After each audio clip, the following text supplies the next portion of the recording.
Okay, let's watch Steven Crowder, a man who also hates women, just like me. And unlike Jonah Hill, or maybe just like Jonah Hill, as a matter of fact, in an abusive relationship with his wife. Worse. They want to force everybody else to live by these rules and aren't willing to do it themselves. Oh, yeah. Whoa, I haven't seen that one. Your sushi's here, by the way. I forgot to mention. Yeah. You want to eat? I didn't see that one. I didn't see the anti-Asian. Oh, you didn't see that? Oh my god.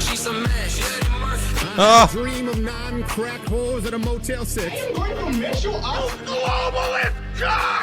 Been in the news a lot lately. This is a dangerous man. It's pandering a little bit. One of them racists. Horrible working conditions. It was venomous. It's disgusting and it is vile. Do you believe it's plausible that Steven Crowder is just a monster? Oh my god. Got her saying it. Wait, Candace Owens literally said Jonah Hill was doing the right thing, but fucking was ripping into Steven Crowder when he was abusing his wife. Interesting.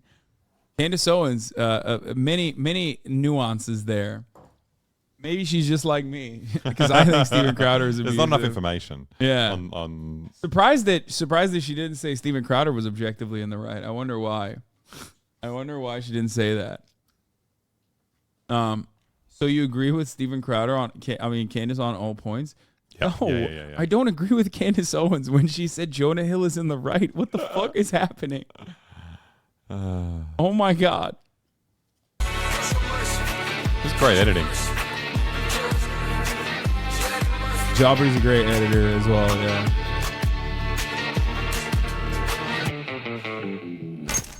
There's nothing I love more than bad stand-up comedy. Nothing fascinates me as much as watching some overconfident drunk idiot get up in front of a packed crowd on open mic night and just letting it rip. Yeah.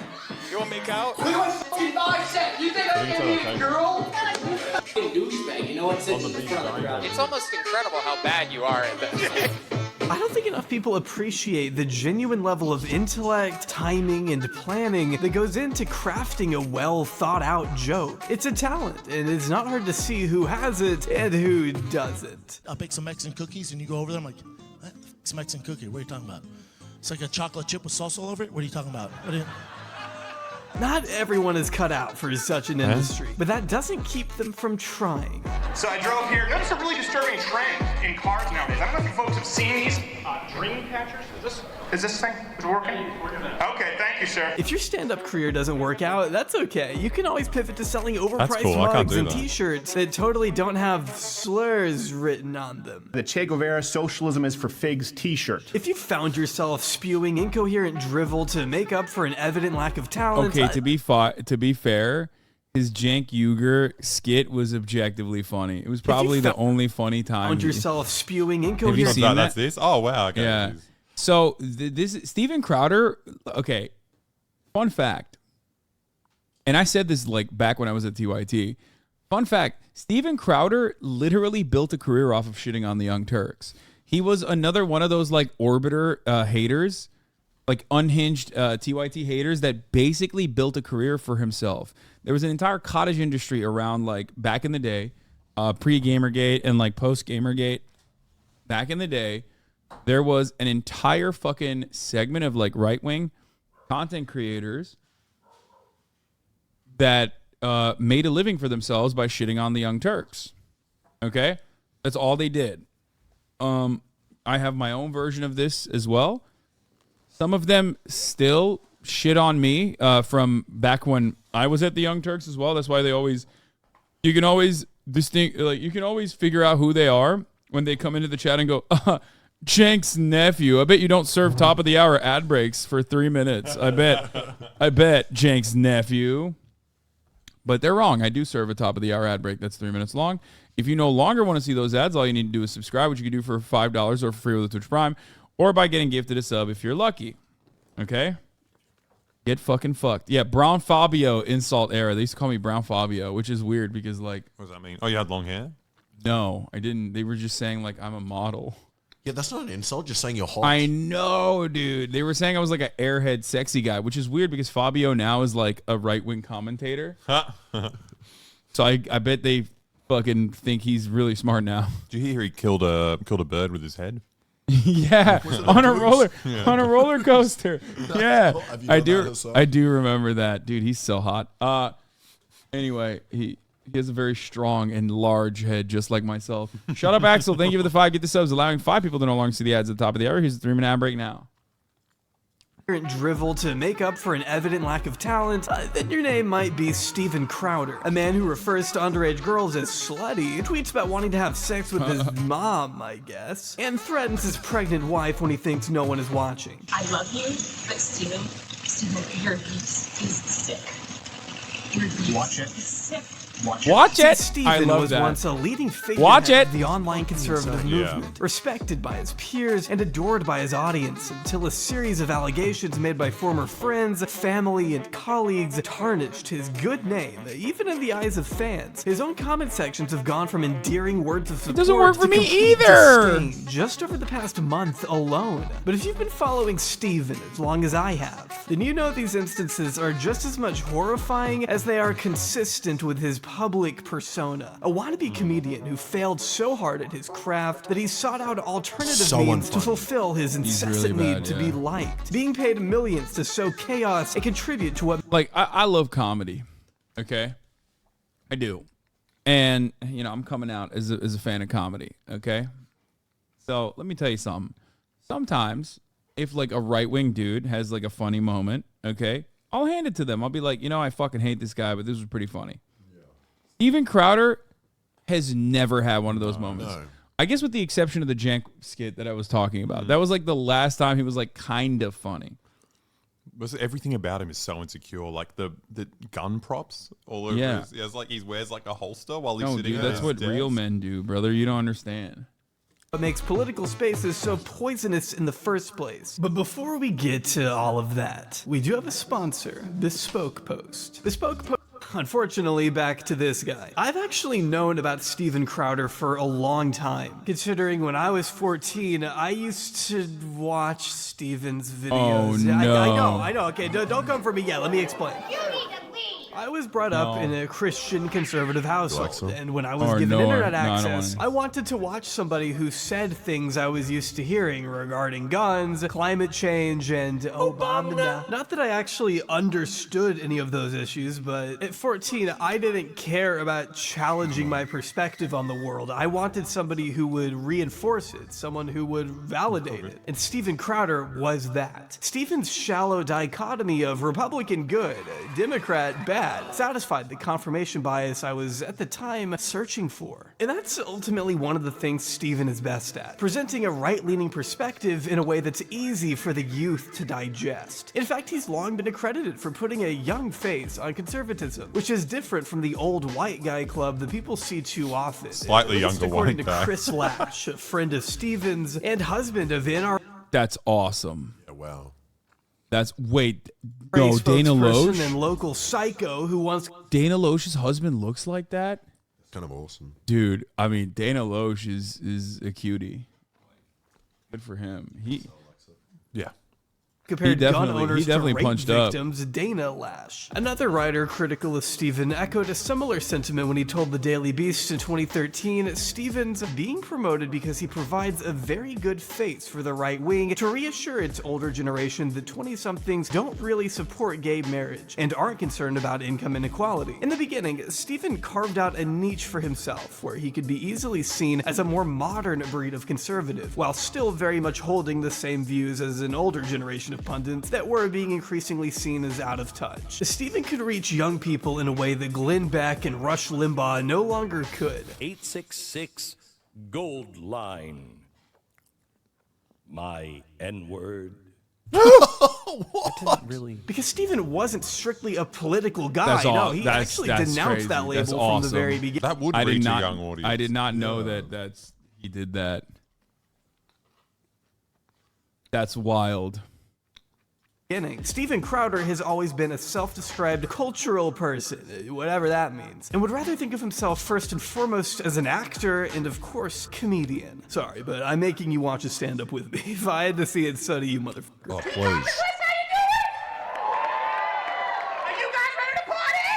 And I don't want to say, if you take the Greyhound bus, you're ugly, but if you're ugly, you take the Greyhound bus.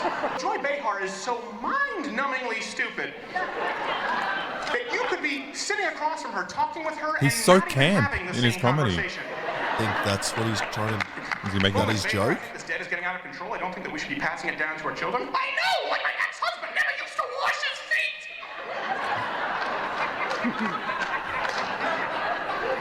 No, I mean, I'm just saying that, we're passing a debt down onto our children that they can. I know, I love blueberry pancakes! Keep in mind, this is the kind of stuff he whips out when he really needs a laugh. Well, that or his nuts, apparently, but we'll get to that later. This might shock you, but Steven isn't exactly known for a comedy that challenges the way we think. Oh, I love this one. This was actually funny. Yeah, this was fire. Okay, he's being a hater. Yeah, I like this. Because he did shart. Yeah. And also, it's funny to do this. It's so bad. This is one of those where it's like, it's so bad it loops around and is good again. Yeah. Where like all of his other shit is like so try hard and so unfunny that you can't even look at it and be like, well, this is so bad it's funny. Biden sharts, Biden sharts. Most of his act consists of making pretty mundane observations. You guys seen this? It's a Native American Indian contraption, consists of wooden hoops and feathers, supposed to help you sleep soundly. Getting cheap applause from an audience that already agrees with his politics. Herman Cain. There you go. 9/11. And finding ways to show off his world-renowned impressions of other races, which honestly he still can't really do. So you get these Middle Eastern wannabe thugs. You're nice people, but you can't pull off the thug look. Like, oh, you know what? I am going to mess you up. Eastern one. And then does the very And then- bad Indian accent. What the fuck? Dude. No, one thing that I've consistently talked about with his accents is like he only has one black guy voice. Yep. And it's Chris Tucker. And it's always Chris Tucker. Like he doesn't do anything else. The thing is, this kind of racism is the best kind because if you're bad at accents, then it's even showing like even the biggest like losers from the white races like dunking on you. You know, like I feel like they find it more entertaining. Yeah, like us. Yeah. Oh man. Hey, check out the German white boy. I want my nut on the left side. Yes, that's the crit side. They're cruising down the street for chicks like. I won't show you anymore because I am against cruel and unusual punishment, but That's for what so it's worth, bad. part That's 2 of his really act only got embarrassing. about 20% of the views that his first part got. So if that doesn't tell you everything you need to know about his theater skills, maybe we should take a look at his IMDb page where you can come read on. He's an about his actor. breakout role Please, on no. He was in Arthur. What's that? Yeah. Well, like Who Arthur did the he play? cartoon. Yeah. He was a voice actor in Arthur the cartoon. You ready for this? Get ready. How old is he? Arthur. He always gave me Like a level drama older. king vibes. Yeah. Yes, it's hard to believe my first... Yeah, see? Think of me Oh, if this I ever Arthur. got Oh, the anything loser. Wrong. Yes, it's lame hard to man. believe my first exposure to this man was when he voiced the Brain on a show my sister and I grew up watching. And to make it even more surreal, one of the episodes is literally about Brain trying to become a comedian and failing. Now that things have changed, I need to be practical and train myself for a new career in comedy. You're going to be a God, I know too much about this Steven Crowder's background. This is an amazing, We watched all of amazingly this. researched video. crazy. We've watched all of these Just videos on and willing to stream. face facts. No use crying over spilt milk. Stop him! You've got to do something fast. It's the same as Crowder's Before he jokes now. humiliates himself. Ironically, Steven was predicting the rest of his career with this one, as he struggled to find work outside of Arthur, with the exception of a few minor roles in the late 2000s, including the jock character in a Pure Flix movie, and an appearance in the feature film directed by his brother Jordan, where he pretty much just plays himself. It's a double standard. It's like the women's rights thing is a double standard. Like, now they have, but now we're not allowed to hit them? Steven's media career wasn't exactly popping off in the way he may have hoped, but that's not to say there wasn't an audience for his... He should have just done gay porn like Michael Knowles. Yes. Have you Hell yeah. seen that? No. But I was just saying yesterday you should have done Gay porn. Yeah. Oh, okay. You guys are just riding for gay Yeah, porn. hell yeah. It's like More sick. people It's like should do more it. gay porn. Michael Knowles famously, also is a loser, failed actor.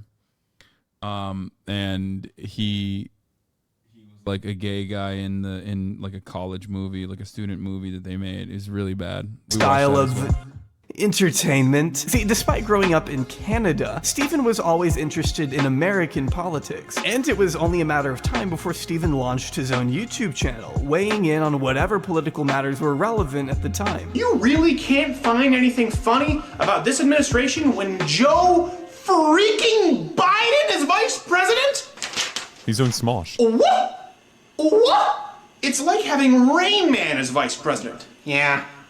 Definitely make a better VP than Joe Biden.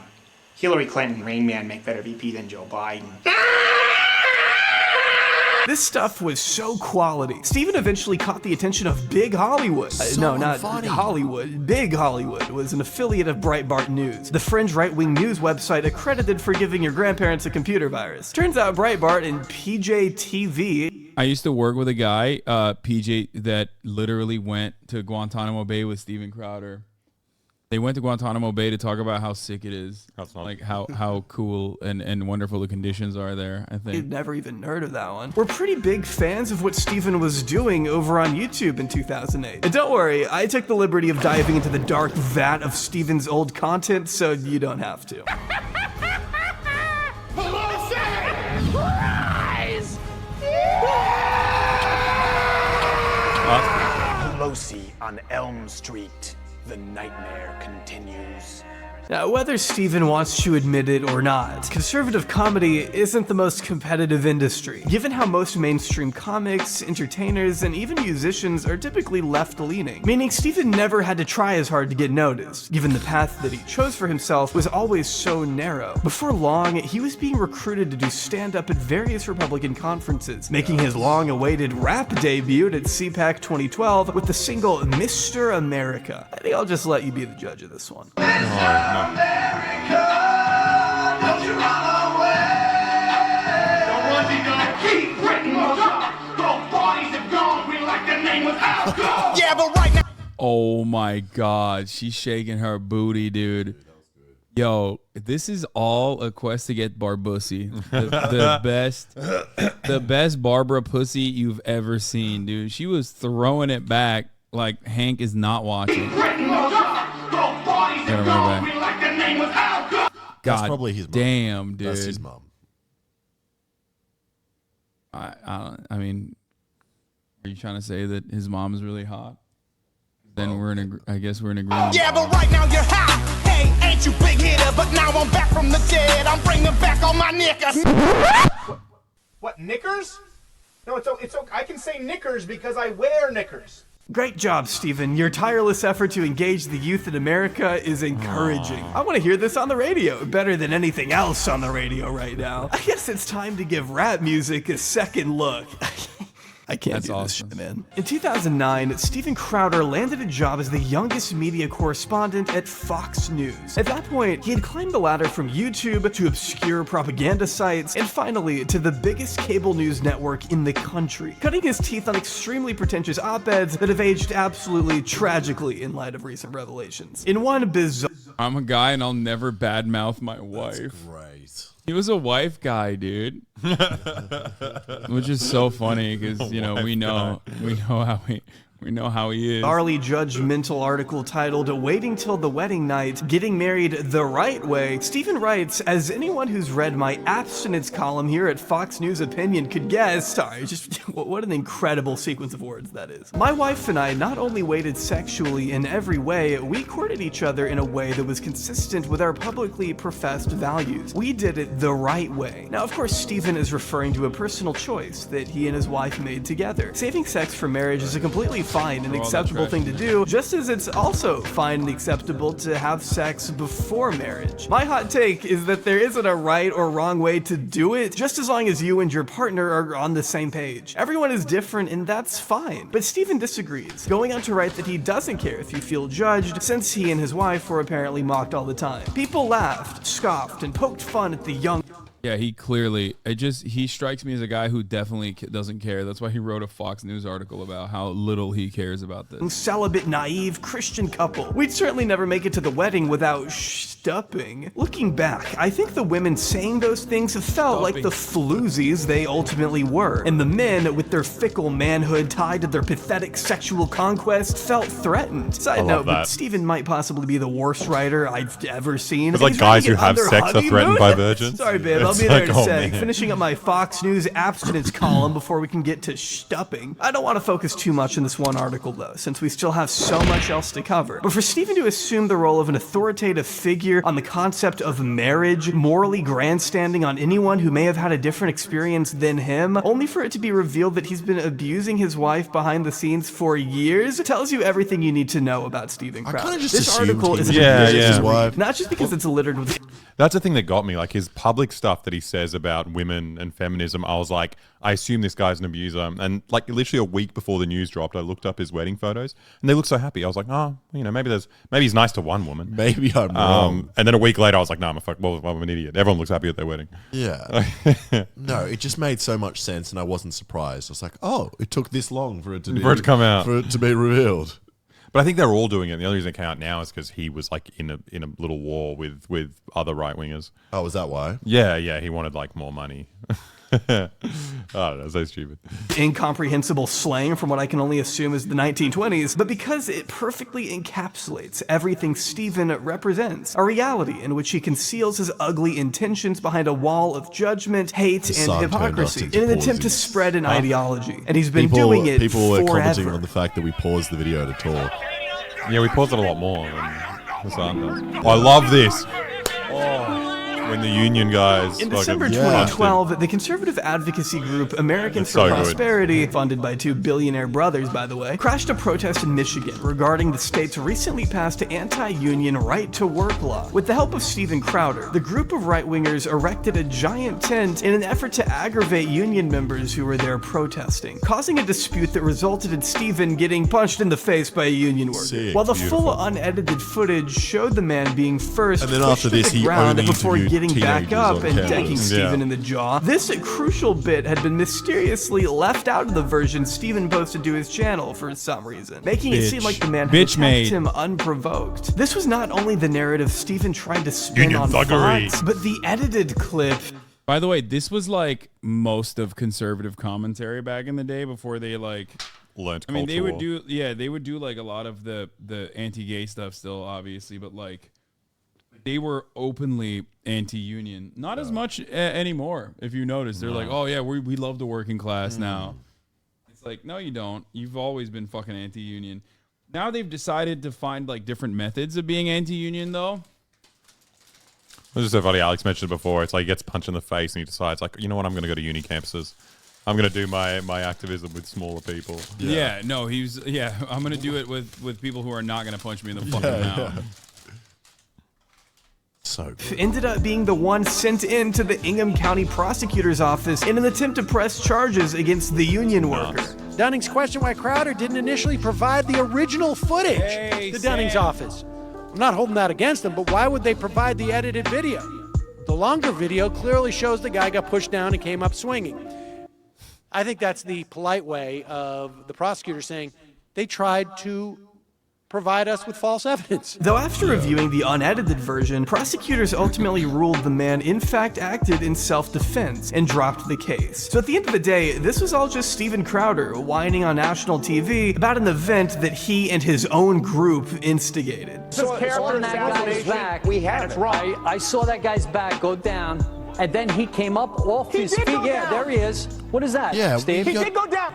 We were there trying to prevent people from being hurt in the tent. You deserve what you got. You are a liar, sir. You are being swallowed. Your unions are being swallowed. These are babies flailing before being put to bed. They are violent. This was not an isolated event. Look around you, man. Stephen was finally dropped by Fox News only a few months later for reasons that are still up in the air to this day. Some say it had to do with contract negotiations, while others insist it was because of comments he made about their biggest on-screen talent at the time, Sean Hannity. But most hilarious to me is when one senior employee at Fox told the Daily Beast that Stephen was never that funny anyway, and crossed the line more than a few times. intelligence. Do you have any idea how obnoxious you need to be for even Fox News to turn against you? To add insult to One of the funniest people, one of the funniest like moments is Greg Gutfeld, who is like also deeply unfunny. He hates Steven Crowder. Steven might be one of the most unfunny people. Annoying, just annoying. Like, oh, I liked it when he went around in that morph suit. It made him look confident, at least. You know, he'd like crash places wearing like a morph suit.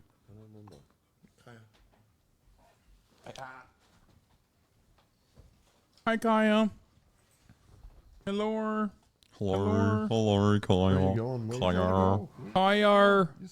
to injury, leaked Twitter messages from Fox's very own Greg Gutfeld seem to allude to how frankly unlikable Steven was on a private, personal level. Keep in mind, these messages are all alleged, as I can't personally verify them myself, but it is worth noting that Gutfeld has yet to deny or disprove their legitimacy. Plus, they kinda already fall in line with Steven's public persona, so just let me be messy here for a second. They're funny, okay? He has issues. I met him at a bar once, and he sat Indian style on the floor in the middle of a crowded bar. He was asking me what he thought of the looks of his fiance. How fucked up is that? She is beautiful, but he couldn't judge. It was like he was shopping for a car and was asking his friend to take it for a test drive. I nodded and wondered how I got into this mess, adding me thinks he has an issue with his sexuality, which is fine, but it's so obvious to everyone but him. He was only at Fox News for like 6 months. We all hated him. He acts like he was a badass who left Fox. No, none of us could stand him. He wants to be a star. Oh my God, he hates everyone who took that risk, and he didn't. He calls himself a comedian, but doesn't perform. That's how the Schumer thing started. I would not let him call himself a comedian on my show, and Amy knew that. I hated him for saying he performs. What Gutfeld is alluding to here is an old episode from his show, where Steven and Amy Schumer were both guests. And as you can probably imagine, having these two in a room together didn't go well. And, you know, you slip by the dirty comedian thing, but honestly, you call yourself a comedian, but you don't do it that much. Like, I go fishing a couple times a year, but I don't introduce myself on TV as a fisherman.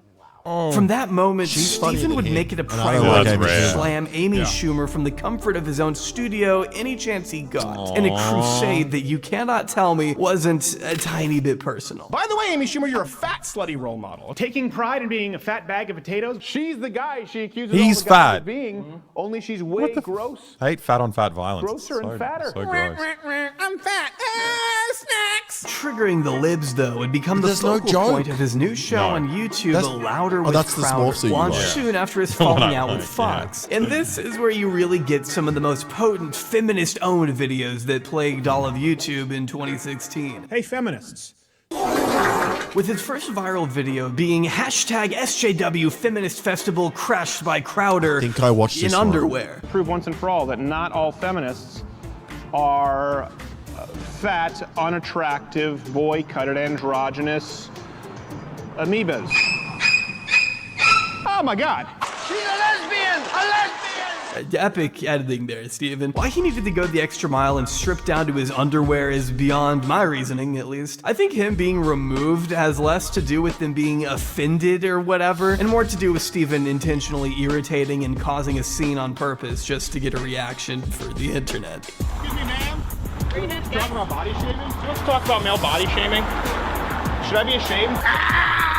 It's not even about politics at a certain point, it's just about Steven being a public fucking nuisance that nobody wants to be around. But after racking up a juicy 30 million views, Steven and his producer, Not Gay Jared, which is a totally normal thing to call your friend by the way, would make a habit of crashing these left-leaning events for the sole aim of exposing the liberal agenda, according to them. But if you ask me, it was mostly an excuse for Steven to dress up as a woman, as he liked to do over and over and over and over and over. I'm not gonna keep going, but it is funny that for a guy who thinks trans people are grooming your kids, Steven sure can't get enough of wearing his wife's clothes and touching his producer in front of children. Like the time he and Not Gay Jared convinced a bunch of people at a feminist rally that they were trans women and were met with kindness and support by the people there. We quickly found out that nobody questions, criticizes, nor runs security background checks on trans. Security background checks. Why would they? What?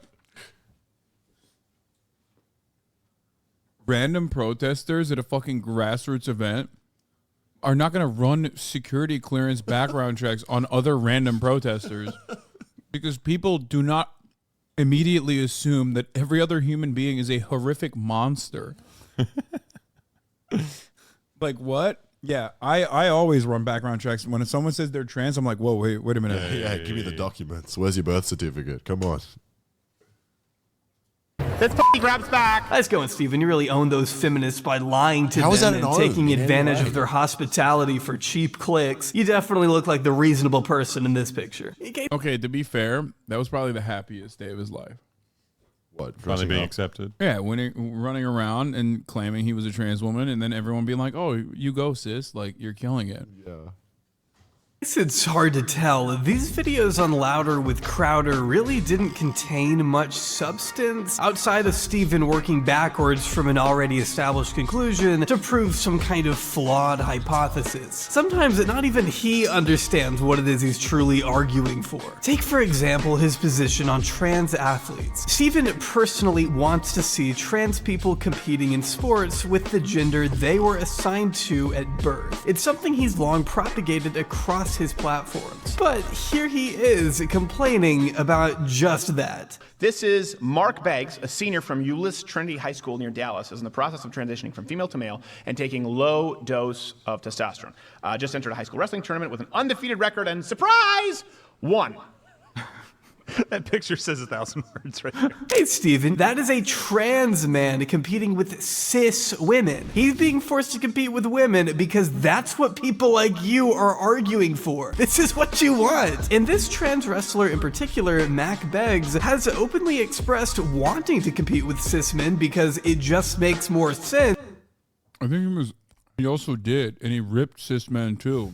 But he can't do that because Republican-backed Texas law currently requires trans athletes to play in an athletic league which matches their biological sex determined at birth. Something that Steven encourages and supports. My position is biological males compete with biological males, biological females compete with biological females. Like, Steven, if you're watching, first of all, hi, what the f did you mean by this tweet? And secondly, just suspend your political bias for a minute and imagine if there were hundreds of bills circulating around the country invalidating your right to live a normal life. Imagine if your basic access to healthcare, education, legal recognition, etc. was all up in the air for a small group of politicians to dictate. Something about that seems a wildly big government to me, a gross overstep of legislative power that a small government conservative like yourself should frown upon. But to Steven Crowder and the dozens of other vocal opponents of trans rights, freedom of expression is trumped by blind hatred for those that are just different from them. Despite freedom being one of the deciding factors that makes America the best country in the world, according to Steven. But not only do I believe that our healthcare system is superior to those countries, but there would be another reason outside of healthcare. Let's assume that healthcare were better in those countries. He's like, we have the most MRI machines out of any country in the world. Yeah, that's why we're the best. You don't even understand.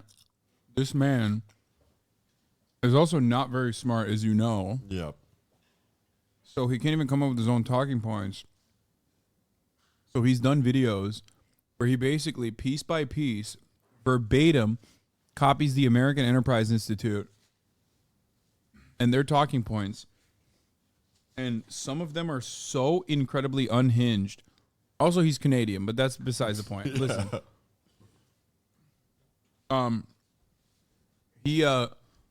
One of my favorite Steven Crowder American Enterprise talking points about healthcare is that Americans pay more for pharmaceuticals because we're subsidizing the rest of the world.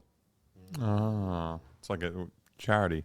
But yeah, he's saying we're subsidizing the rest of the world because is he implying that they like make the rest all of the pharmaceuticals here? No, he's implying that we pay a high price point so that the rest of the world can pay a low price point. Yep. But that's also that's a good thing though. Like that's not a system that should be changed. Yes, he's saying that's good or bad. No, he's saying that that's good that we're paying so much. Oh yeah, because he loves all the other countries in the world. Yeah, exactly. Freedom. But it's just he doesn't believe everyone deserves the same access to the fundamental freedoms he's been given. At least that's what it seems. Steven doesn't seem to value those he personally deems inferior, and would rather resort to ostracizing them in a public setting the same way he was ostracized and bullied as a child. Oh, but don't you feel a little bad for the bully? He's just a kid. I feel zero bad for him. And you know what happens when bullies aren't stepped down early in their childhood? Gaddafi. You'd hope someone like Stephen, who has talked about being on the receiving end of relentless bullying throughout his life, would be one to stand up for those who have been unfairly attacked for committing the cardinal sin of trying to live No, a you normal. don't understand. He's pro Gaddafi. He's saying the people who fucked him with a bayonet were bullied. Were bullied. Yeah, they weren't bullied enough, and that's why they became anti-Gaddafi assets. Normal life like the rest of us. But instead, Stephen takes the low road and chooses to relish in the power he now gets to wield as the bully himself. I think it's better that the bully learn his lesson now as opposed to later on in life when somebody snaps as an adult.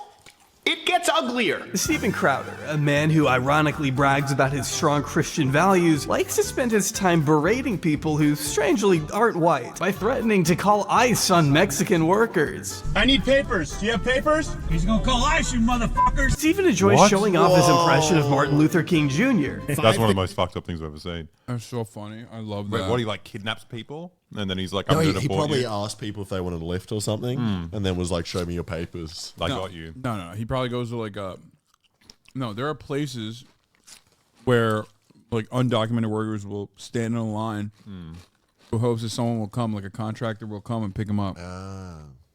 Like a Home Depot, probably. That's fuck. Those people would have thought they're going to get murdered. You'd think this man's going to shoot us.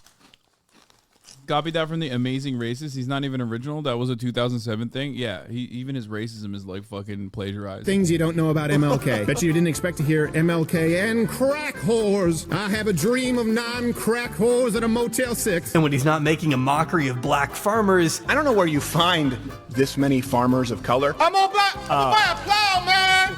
I'm gonna plant that corn. Go get a John Deere. Barack Obama, mother. I'm the president of plowing that ass. I planted a Hennessy tree, but it's not growing. Turns out the soil content is a high level of meth.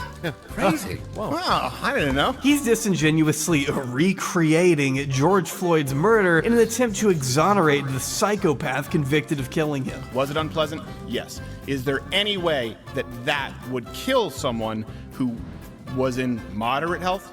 I can't see it. Stephen's been known to make a mockery of Asian people on the sole premise of them being Asian. Oh, that is an aggressively Asian face. When he's not wearing a dress or cosplaying as a rootin' tootin' sheriff with his fake little Aggressively gun Asian holsters in face. his studio, he's poking fun at whatever he thinks Islam is. Islam, the religion of peace. Allah Akbar! Excusing the torture America inflicted against prisoners at Guantanamo Bay, I personally believe that prison should be as unpleasant as humanly possible. Let's take a look at some of these torture techniques used at Club Gitmo. Oh, We've got that's what I'm slight talking sleep deprivation, This is what I repeatedly wanted playing to do with children's you. songs. People out there, do you honestly believe that America is losing its moral high ground and consider this torture? killing two birds with one stone in his embarrassing portrayal of Yeah. not just Muslims but also trans people in his Are you guys critically leaving? acclaimed Can you video put it in there? We'll put it in the Translur crate. Bane versus Jihadi Bond, which are two different franchises. I mean, that one doesn't even make sense.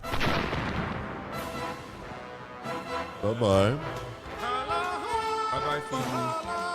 Stephen loves to make the exact same joke about trans people every single year on Trans Day of Visibility. Confusingly blamed trans rights activists for there being a higher rate of trans suicides. Is anyone surprised when it's a 42% attempted suicide rate? You don't have that anywhere else in the demographic. That would suggest some kind of mental proclivity toward extreme behavior, and I don't think it's helping people to simply enable it. I don't want nearly half of all transgenders to attempt suicide. I want that to be lower. Guess what doesn't work? It's wild that like it is basically hell yeah. You're so strong. You can hold up a whole puppy. Well, I mean she's a big one. She's also hard to hold because she's just So she's floppy. so floppy. I just don't want to drop it. I want to bring her in here. Hello, Kaya. Who's in the bed? Stay. She has so much freedom this whole time. She's caged up. It's a great video. Yeah, It's like really a good. lot of work. No, Jawbree's the shit. The He's editing's man. great. The music's nice. He's great. Just the research is nuts. You have to watch so much. It's probably just because I guess it's just Hasan's life. he's a Steven Crowder fan. That's why. Oh yeah. Yeah. You like I saying, am. you're all good, you're a woman. It doesn't help, it makes it worse. Had this to say about victims. Wouldn't it stand to reason that the victims of rape would usually, not always, generally be those who are most desirable sexually, considering the crime? Maybe like the 5s to 10s. I mean, like you don't carjack a 98 Oldsmobile. No. I've searched, and I could be wrong about this. There are many, right? How many times have I been to a Change My Mind? It's always a blue-haired, would-be lesbian feminist who claim they're raped. As far as I know, not one Victoria's Secret model has been raped. And at the beginning of his... Literally all of them? Yeah. What? He said, as far as I know, and he doesn't know much. I'm just an idiot. Yeah. Yeah. So, you know, in his defense, that's how that works. Have you looked up the times for the movie? Oh, no. Because I'm trying to fucking... I'm down to watch this guy. Yeah, that's sick. I'm very Dude, excited. I want to learn about the dark side of child trafficking. And it seems like you're not into it. I'm actually really excited. All right, don't 'cause, show the camera. Everywhere in America, the aircon's too strong. This is like the one movie I can actually watch. No, I hope that the fucking I hope the air conditioning is not fucked up. Because then it'd be a sad state of affairs. Like, we would know that they're definitely trying to sabotage the movie. Yeah. You know what I mean? His career did a really fun and tasteful bit he liked to call Cultural Appropriation Week, where for about 5 days straight, he and not gay Jared began their show dressed in whatever caricature of a costume they had lying around that day. This week, the mystical age. Wait, did you guys bring the crate upstairs? Oh, thank you. Oh, see you later. like the Yeah, black nice thing, meeting that you. combination. Like it's kind of like the other woman. See you later. Put him back on. Ooh. Oh, okay. But there's no joke here either. It's just, I'm going to dress up. I think the joke is that he wants to have sex with not gay Jared, who's not gay.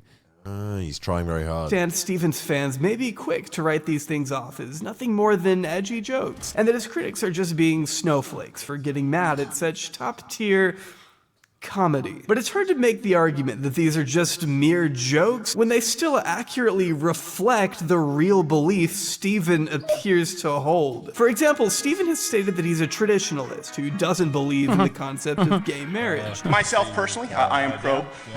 Get down. Get down, Kyle. Oh my God, she's definitely too big. She also is too used to not being in the crate. Kyle, Seems. Kyle, down. Down. Down. Get down. Get down. No. She's too big. Don't even think about it. It's so funny when she jumps up. I can't. No laughing. No, we can't laugh. We can't laugh at her being bad. Fuck. It is pretty funny though when she like is so large she can like touch you. Well, she's scratching my it's back, fucking just painful. going. Yeah, it's very hard to ignore her. I know. Okay, she's yawning. Maybe she'll go to sleep. Traditional marriage, I agree with the president on this. You can't then turn around and make such unfunny jokes at the expense of gay people and expect viewers to suck it up and buy your socialism is for figs shirt. Gayness is still funny. It's absurd, so it's funny. It would be the same thing But also, if it's a like- duck walked in right now wearing pajamas. We'd be like, oh my God, there's a duck in pajamas. What are you doing at CPAC, duck in pajamas? We should kill it. But Yeah, that's what's funny. But also, has he never watched gay comedy before? Like, gay people think gayness is funny. Like, They there's make jokes. Yeah, there's plenty. Yeah, had enough. Nice shirt, dude. Yeah, I can tell. What do you think I saw from Have a safe trip. Thank you. Well, journey. Thanks for everything, Marat. You're welcome, dude. Hope you are doing well as well. I'm not doing great. I'm not doing great. Even though I'll probably see you like in 2 days. I'm not doing great, but it's okay. Why do all these? What? Oh, you did? Is it close? Are you the cutest little baby in the history of the world? No, he said it's not close. No, that's you. Oh, well. But you're a close second. Do you laugh every time you see Austin? Yeah, always. I'm like, haha, he's gay. And that's funny. what is he doing here?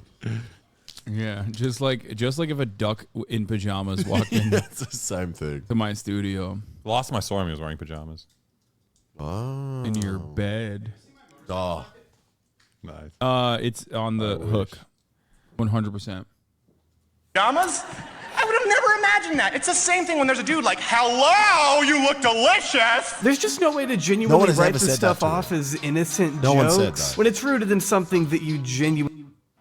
Have they not? I don't know. You know, maybe he's cruising. You don't know.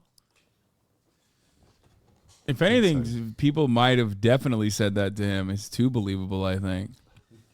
Believe. By 2019, Stephen had really taken off in popularity, thanks to a little series he likes to call Change My Mind, which is ironically something Stephen never actually does. Even if you've never watched an episode of this thing, you've probably seen the memes. The premise is that Stephen travels around to various locations, mostly college campuses, and sets up a booth to debate random people on whatever issue he's feeling that day. Maybe it's fascism, gender, immigration, Black Lives Matter is a terrorist organization, you know, non-incendiary topics like those. That's awesome. For the most part, he uses pretty eye-catching and intentionally offensive Kwanzaa is language to one. trigger a more passionate response from the people there. Why? Well, it's exciting to watch people scream at each other, I guess. Plus, it's always helpful to make the opposing side look as unreasonable and shrill as possible. Stephen is banking on the fact that most of these kids are liberal, so having a substantive conversation with someone who disagrees with him shouldn't be a hard thing to do. But the problem with these debates is that the scales are already tipped so much in Stephen's favor that it's really not much of an We just evenly watch him cut matched people off when exchange of they're ideas. beating him. You start taking hormone therapy, it changes the way your muscles grow, and you're not actually given that much of an advantage, or they don't have as much of an advantage as you think they might. You know? Are you sure about that? Well, I guess I'm not sure, but I also not sure about anything because I'm a fucking moron. You know how it is. This is his show after all, so of course Stephen picks the topic, the setting, the circumstances, who gets the microphone and when. What makes the final... He got fucking obliterated by some like Nazball freak one time in the Socialism is I Evil. saw that. I think I watched that one. And then he just got rid of him immediately. No, he he was like, pulled him oh, up you're on being some- mean, Yeah, or you're yeah. like, Yeah, unfortunately, he was a Nazi loser, but final edit and what doesn't. Plus, he's already given himself ample time beforehand to prepare his talking points as much as he needs. Whereas he the sells kids out he's his merch. debating left their dorms that morning not expecting to debate their beliefs on things like abortion. They haven't Don't even made jump. a career off politics like Stephen has, making them easy targets for him to rain down upon with facts and logic, even when those facts aren't actually facts. For example, take his video, America is Not Racist, Change My Mind. Stephen at one point claims that the US has a higher class mobility compared to the rest of the world. First off, we have more class mobility here in the United States than anywhere. Ignore that. It's Certainly than Can you Canada. define class mobility for me? Meaning there are more people in the United States who end up in the top 30% of income than anywhere else in the world. At some point in their life, we're in the top 10%, including people go from the top 10, from the bottom 10 or the bottom 30, the top 30, the top. There's more class mobility here in the United States, more ability to rise out of poverty into upper middle class than anywhere else in the world. It's not even close. Only I don't know what Stephen is. I don't even know why he lied about this because it's like such an easily debunkable talking well, they can't point. debunk you there in person. That's important. Yeah, you have to know the talking points to be able to like address them adequately, and that is the whole point. Also, he's at a university. The professors are right there. Like, there are people there that could answer this. Yeah. Also, you see he Is has going a bu- booklet as Yeah. well of That's what he sold it as merch. One of the chamber of mine is like, you can buy this and own all your like nephews at Christmas dinner. Yeah. If you want to be the most unfuckable, the biggest loser. Kaya, off. Get down. Down. Get down. Down. I can't even use my left arm because it hurts. Oh my god, our paws are so big. Kaya, down. No. Oh god, this is gonna be friends. Do you want to give it gonna a be puzzle? so hard. This is gonna be so fucking hard to retrain her. The puzzle, you need to put like treats in every pocket you can. Oh god, okay. Sure, he links to an image of a random study on screen, but even this doesn't show the US compared to the rest of the world. According to the World Economic Forum, America ranks 27th beneath all these other countries. Not what I would call high, personally. In another one on abortion, Stephen finds himself perpetuating the notion that the majority of late-term Don't abortions even are look at her, not a don't. result of medical complications, but rather because the woman just feels like doing it. You know, women who do have late-term abortions, they're not out here walking around at 8 months pregnant saying, you know what? I don't feel like having this baby anymore. Let's just get rid of it. Sure they are. No, they're not. That's almost all late-term abortions. Yeah, almost all late-term abortions are women who are just like, yeah, you know what? Fuck it, YOLO. I fucking hate these I guys. love carrying it for 8 months only to fucking abort it. No, the way in which he says it, it's such. It's an like, yeah, they are. annoying, Like, Don't forget to move the Taycan into the garage and Camry to the other side. Okay, yeah. Sure. Oh. I like that he didn't do that. He's like, I took your car out of the garage because I was using the garage. There's a Later- majority that there's- are medically induced and necessary. No, not a majority. Well, whatever ones As a matter that of are fact, not, nearly then those never. are not. But I'm not sure where Stephen got this either. Considering just how exceedingly rare abortions in the third trimester even are, making up for only 1% of all abortions across the US. This means that data on why women would need to get an abortion later into the pregnancy is extremely limited. So the term usually a late-term medical deep. abortion It's is something not a medical wrong. term, and it Yes, that's why it happens. Also, yeah, Not late just, term I hate abortion. this Late term abortion is like a made up concept anyway. Yeah. Like they call it late term abortion because, you know, as she's describing right now, it sounds scarier. Yeah. it often really complicates this discussion because people kind of take it to mean something like a third trimester abortion or abortion just before or during birth, which are not. I mean, it's kind of funny because like Republicans lie and say that like Democrats kill babies in a guillotine style contraption as it's like escaping the pussy. You know what I mean? Just a Like little thing that we they, put on the yeah, end, they took it to the maximum level already where they're like, Democrats want you to kill your child. This is coming out the womb. You know what I Put mean? a paper shredder on the end of the bed when the baby comes. Yeah. It's so really stupid. things that happen, and I think that it kind of really distracts from the conversation when people use that terminology. For reference, only about 1.5% of U.S. abortions happen after 20 weeks, and this is usually what people are referencing when they say, quote, late term. The percent Yeah, of you take a little bit of a cheese and you put it in a mousetrap, and the babies love cheese. so they start crawling out of the womb. Okay, they start crawling out of the womb, and then as soon as they touch the cheese, head first, boom, neck broken. And you know, it's squishy to begin with. And sometimes women just feel like doing that. Yeah. They just feel like yeah. it. Yeah. You've never experienced thrills until you've carried a child for 9 months. Like, had it grow inside of you, okay, fully form into a baby, only to fucking, take it out of your body and immediately execute it. Sometimes you feel like it. Yeah. of those that are due to life threat or lethal fetal anomalies is really hard to track because they aren't always reported, and when they are reported, they aren't always reported with a reason, but a vast majority of them will be because of a lethal fetal anomaly or a serious complication and risk to the person who's pregnant. I would venture to say that all abortions that happen between 20 and 24 weeks fall into 3 categories.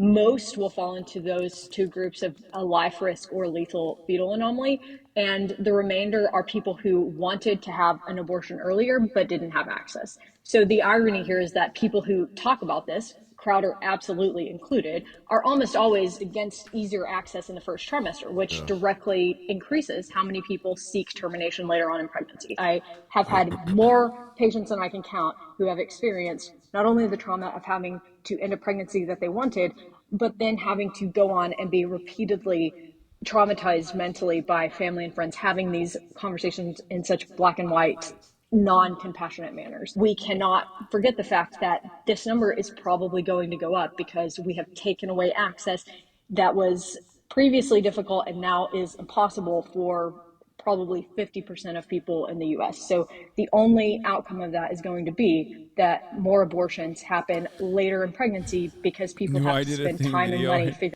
I did a thing video idea, baby guillotine. It's actually something I really wanted to make. There was a thing that... What?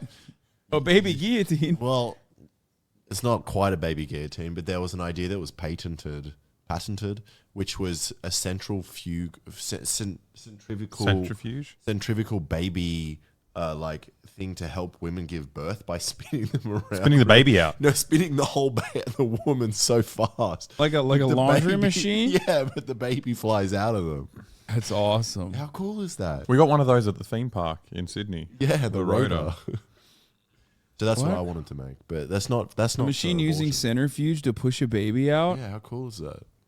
It separates. A doctor did that once in England. Literally popped the head off during birth. Dude, you wanted to do that? Yeah, well, I wasn't gonna do it on a real baby. Just my sister's baby, you know. Oh yeah, okay. Yeah, it's not a real baby. It's fake. Well, it's yours technically. Yeah. Like you own your- a piece of it. You know what I mean? But it's family. It is family. I thought you can meant he do had that. sex with his sister. Yeah, I I thought was you were like, making what these is allegations. No, I meant like if That it's was your that was a private conversation. So. no, I meant like if it's a family member, you can do the guillotine thing. I'm not doing a guillotine. Come on, thing. okay, the rat trap. The rat trap. I'll do the rat trap. The rat trap. Figuring out how to get access when they can't get access where they live or in the state that they're in. The issues that Stephen tries to condense into just a few short words are far, far more nuanced than he'd have you believe. And he does this kind of thing constantly. Like here, when he insists America's healthcare system is the best in the world, simply because hospitals in Canada and Europe have a higher mortality rate, which apparently means they have worse care. Don't just look at the one portion of the equation. How much are you? Yeah, Because Americans die on the street. You can't go to the hospital. It's too expensive to die there. What do you mean? You die in an Uber on the way to the hospital. 'cause No, you can't like get an literally, ambulance. no. But that is part of it because we don't have like great fucking elderly care in hospitals, so you can't go to the hospital anyway. You just fucking. You're gonna die anyway, so you might as well fucking die at home. Plus, not that many people die in hospitals regardless. It's not like it's not where you die. The overwhelming majority of people die at like elderly homes or fucking their house. Yeah, we should look up mortality rate in North Korean hospitals. Probably better. Yeah. You spending? What are you getting for that? What is the rest of the world getting from privately funded healthcare? The reason why less Americans are dying in a hospital, if true, wouldn't have to do with hospitals in America being better quality. It actually just means more Americans are dying at home because they can't afford to die in a hospital, which you might recognize as literally the opposite of his point. Oh, they found the childbirth by centrifugal force. How did you find this, Alex? What were you looking for? I think I was talking fucked up things to do to a baby. I think I was talking with William Osman about like horrible patented ideas. Oh, we should that's try right. to make. Yeah. Oh, this Wait, is how that's the pregnant woman. Is that the woman or is that the baby? No, that's the woman. If the baby was already out, you wouldn't have to do this procedure. But also, how do you know where the baby's going to fly out? It could fly. Well, it is a net. Ah, dude, they accounted for that. They're brilliant I scientists. thought you have like 20 doctors. Why in did the you? room with pitching like, where's it Why coming would you? out? Why would you think that the brilliant scientists did not account for the baby flying out? Yeah, no, they got everything there. Oh my God. Yeah. Did she slay? Oh God, what is this? Is it Trisha Paytas link? What? Why? Why? Emhud, why are you showing me this? What is it? Is Trisha Paytas portraying herself as The Weeknd? Right, But Stephen will stop at nothing to make sure he comes Oh, out God. looking Or smarter nor. than the other person in the heat of debate, even if he needs to pivot Oh, to this might have another been a kid. talking point. If you watch enough of these, you'll sometimes hear Stephen say things to the effect of, hold that thought, or let's put a pin in that, when his opponent says something that actually makes sense. Only Stephen never comes back around to those points. What's your position on the minimum wage? Well, hold on a second. Is this your changing my mind? I want to make sure. Yes, I want to get started. Okay, my position on the minimum wage. Yeah, you know what? I'm not a fan. Are you against illegal immigration and legal immigration from poor third world countries? Of course I'm against illegal immigration. Well, I'm trying to convince you that your own objectives, if you're a conservative, cannot be achieved under capitalism. Okay. And so I'll Sure. give you an example of that. Yeah. You have a lot of Republicans like Paul Ryan. You cannot deny that he is a big capitalist, and he has lots of capitalist donors that would like nothing more than to increase their profits. I think you can agree with that. And people like that have been opposing immigration reform for This decades. is the Nazi kid, because by they the way. believe that Yeah. mass I immigration watched will this. lower the wages of the working class and Yes. increase their profits. Okay, so I would agree with you on that. So if you impose a minimum wage, you're not going to have this mass immigration coming in because the companies that are taking these illegal immigrants and taking these low-wage immigrants, if they had to pay them $15 an hour, we wouldn't have mass immigration like we're having right now. Yeah, I don't necessarily know that I agree with that premise. So let me kind of go, because first off, before I would like to take that, hold it. what example will we point to before we go on? Because I know a lot of times we disagree, of a successful socialist country. They just get forgotten as the conversation trails elsewhere. Stephen also loves to move the goalposts when he senses his opponent making an argument he isn't able to disprove. The idea that there have been different genders outside of man-woman for centuries. Okay, how so? Yeah, India. Yeah. In Sure. India, you know, they have third gender. Native American cultures, they have third genders. Sure. In ancient Egypt, they had third genders. Okay, so you do realize, and you talked about how very different it was from Western culture, so antithetical to Western culture. You named India, ancient Egypt. You know what else? We also believe in that's antithetical to those cultures. We're against slavery. He tried to claim the idea of two genders was a new one. When the individual in classes corrected him with historical examples that proved him wrong, he immediately pivots. Stephen is relying on the people he's debating. So in to America. not be prepared, Yeah, so it's easier to twist the conversation wherever and however he wants. And if things get too hot, he can always just pass. Get fucking owned, libtards. He's changing my mind, actually. Yeah. It's working. Yeah, third gender is akin to slavery. Well, now I'm pro-trans and pro-slavery because I realized that there was a saying. There's a correlation between the two. Yeah, fuck. Pass the mic to someone more naive. Define, because it's a very specific definition. You came in and just said shill. And I'm really quickly get ready to give the microphone Look to how much someone closer else. he's getting to him. Because this isn't the goal of Yeah, it. yeah. What's the He deal? senses he's losing, so he's like, I'm going to crush you, child. That's fair, that's fair. Yusuf. Yusuf, I appreciate Yusuf taking the time. Everyone give a hand to Yusuf. Appreciate it very much. We'll grab someone else here. Thank you, Yusuf. Or, you know, just you. Wild that Yusuf is a Nazball. Using a woman's own abortion against her? Baby, let me tell you something. What you ended was a unique genetic code that had eye color, hair color, how tall it would be, how much it would weigh, Accomplish doesn't its hit him. personality, proclivity toward mental illness. This is something you say what when you're kind of losing. hair pattern to male pattern baldness. When you had that abortion performed, you eliminated all of that. That's a scientific fact. The fact is that it was a choice and it was something that had to be done. Like, even if you're pro-life, what kind of excuse is it to weaponize something so personal against someone for the sake of looking cool in an amateur He doesn't debate care. with a college student? Just a cruel example of his strategy to come out looking intellectually and morally superior, no matter the cost. On the surface, this show may present Stephen as having a willingness to change. Okay, people in the chat said sperm holds genetic information as well. Does Steven Crowder not jerk off? And I'm not. I don't know. I His feel whole like show is jerking off. I feel like he's the type of dude who might not actually jerk off. He's the type of dude who whips himself with a fucking belt at the end of every night. Yeah. Maybe this is why he's so angry and yeah, hates he's everyone. dude, he's doing no fap. He's doing no fap. Doing fucking no fap, dude. He's a retentionist. Change his mind if someone can convince him to do so. But that's not the same sentiment he expressed in this clip at the beginning of the series. So it's important. This isn't about just a debate or a highlight reel. The Someone said point he's to scared this of his own exercise penis. is to actually get people to question their own point of view and see if their argument is rational. And maybe at the end of it, they'll end up changing their own mind. See, in case it wasn't painfully obvious enough, Stephen never intends to change his mind. I know. This is why I fucking hate debate perverts. Like, I engage in debates from time to time, but I recognize it for what it is, okay? It's just fucking pseudo-intellectual wrestling. Yeah. It's not for anyone. It's so stupid to be like, oh, this is actually the Socratic method that we're parsing through treacherous intellectual boundaries and arriving at the truth. It's like, no, man, it's not. It's just you're just repeating talking points that you readily built ahead of time, and whoever's rhetoric is better, whoever has like strong skills, whoever's a better orator, seemingly wins that conversation. Conversation is not about the truth ever. It's just about ritualistically humiliating your interlocutors. I had a debate lord in chat today arguing with me for using debate lord as a slur, and I checked his logs here. You banned him over 3 years ago. That's awesome. They are also the most like debate lords are also the most like passionate. Like they can't let anything go.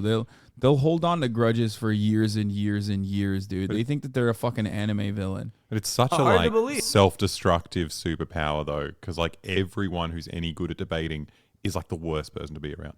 Like you just you just can't have friends. Yeah. It's a deal with the devil.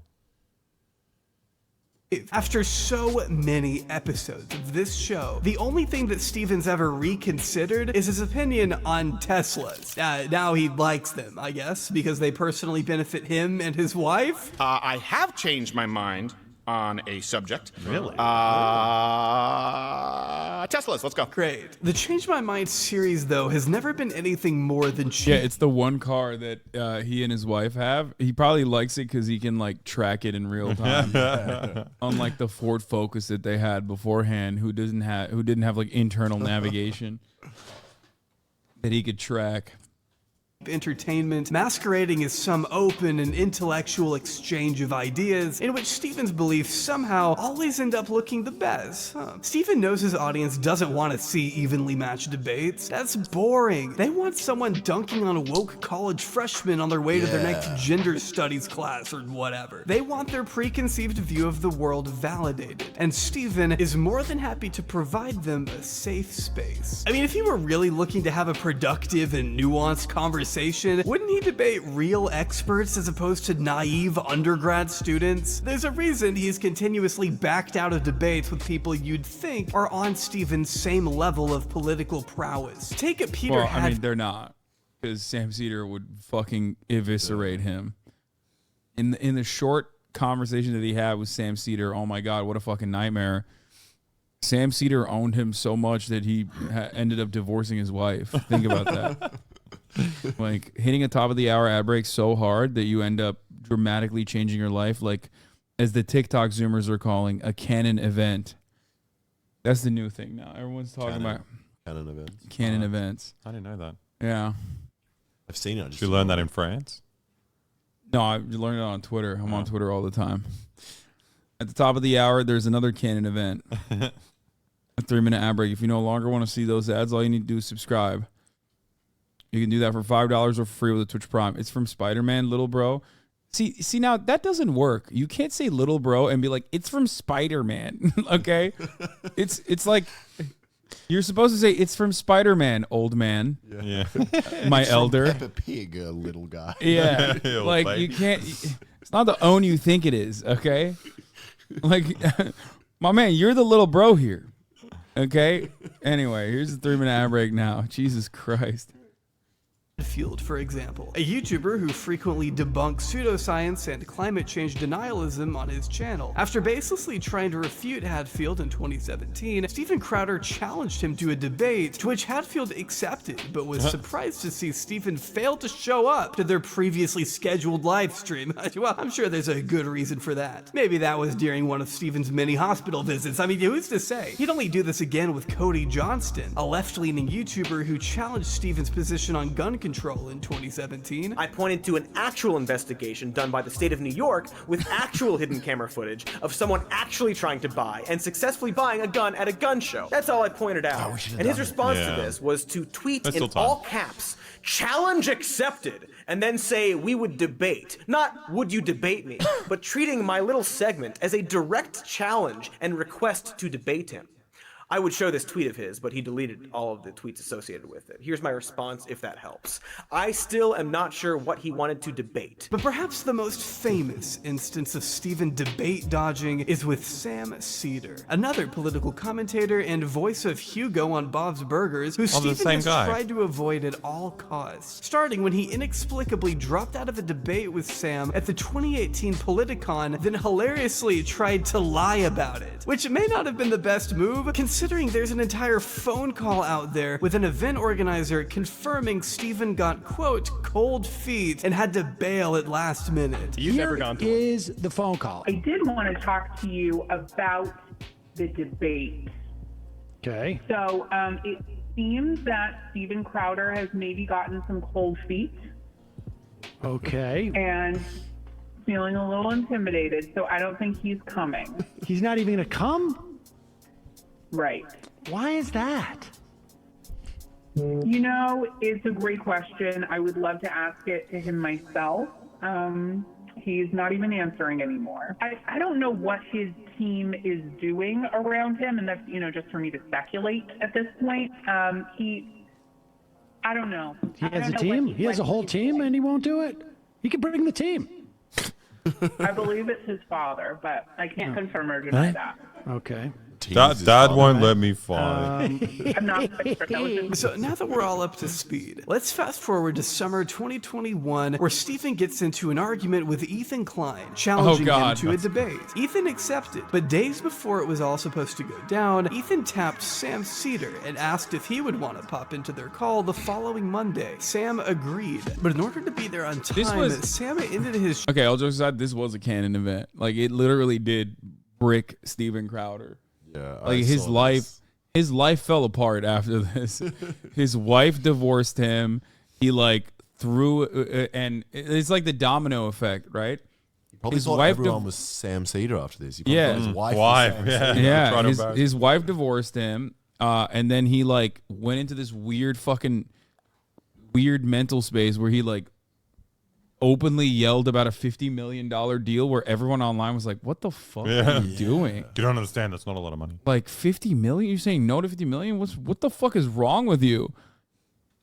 And he hasn't like really been uploading that much. No. Has he? And I don't see much support for him anymore. Online anywhere. The Ring video was from 4 days after Sam and Ethan. Yeah, the Ring video where he's like, it doesn't work for me either. That was from 4 days after Sam and Ethan, yeah.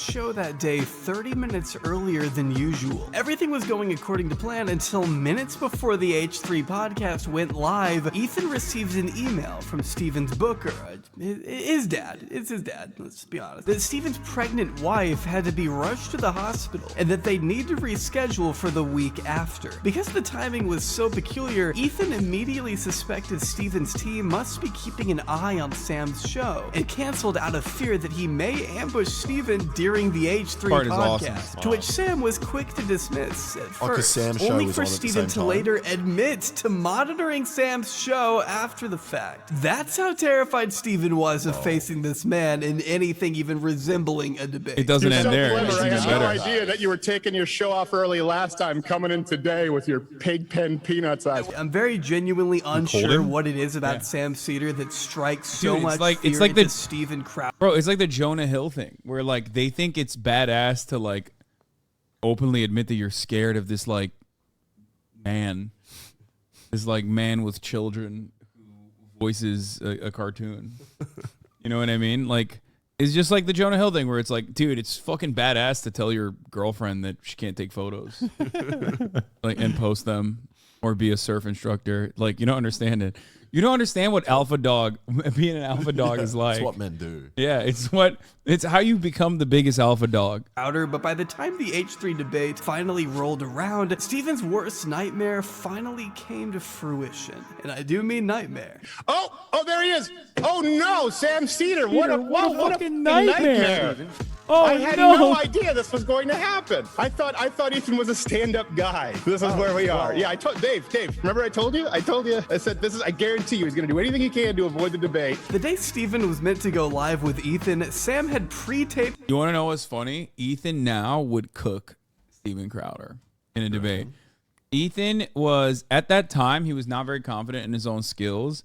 But since then, he's like, it's like a fucking kung fu movie. He's been like fighting lower level villains in the field of like internet debate. He started off with like some fucking random cult guy, the Nixium sex cult guy. Oh. He like saw the moved TikTok on. guy, I think. Yeah, he did the TikTok guy. He's been like leveling up every day. He eviscerated Pearly Things, the ginger woman who's always like women are stupid and if you're not a virgin you shouldn't get married. Like that kind of shit. He's just Ollie London, which was I think his hardest, his toughest battle. He bodied every single one of them. Yeah, just Pearly Things was a side quest, no experience gained. Yeah, no, I think he powered up too much. He already had too much XP at that point, so like, it was too low level. The Ollie London one, like, made him power level a little bit. You get the Wannabe Andrew Tate guy, yeah, we did all that. his show and aired it as if it were live to trick Steven's team into part thinking it is was so safe, sick. assuming they were watching. Turns out they definitely were, and were entirely blindsided when Sam joined the call. And as you can probably guess, things got messy fast. You take those off with the velveteen buttons. We must have been Black very worried eyes, about aren't this, they? Like Stephen. I don't know why. No it would one's be worried so about it, Sam. concerned. People to this day say that was actually anti-Semitic, and I'm so confused by it that I just like I don't even understand. Which bit? Wait, which What did bit? they When he say? says you have the velveteen rabbit eyes. I'm not. You got to be really deep in that law. I don't. Yeah, really I don't know. I actually don't know. Racism. I understand that. It's like I don't even know what that Sam is. Cedar's hot is the thing. Yeah. He's like. What? Sam Yeah. Oh Cedar's yeah, hot. he is. Yeah, he's a dilf. I understand velveteen. He has beady. He has beady eyes. Okay. But to be fair, like Steven Crowder, I can see him unearthing the ancient tomes of like racist literature.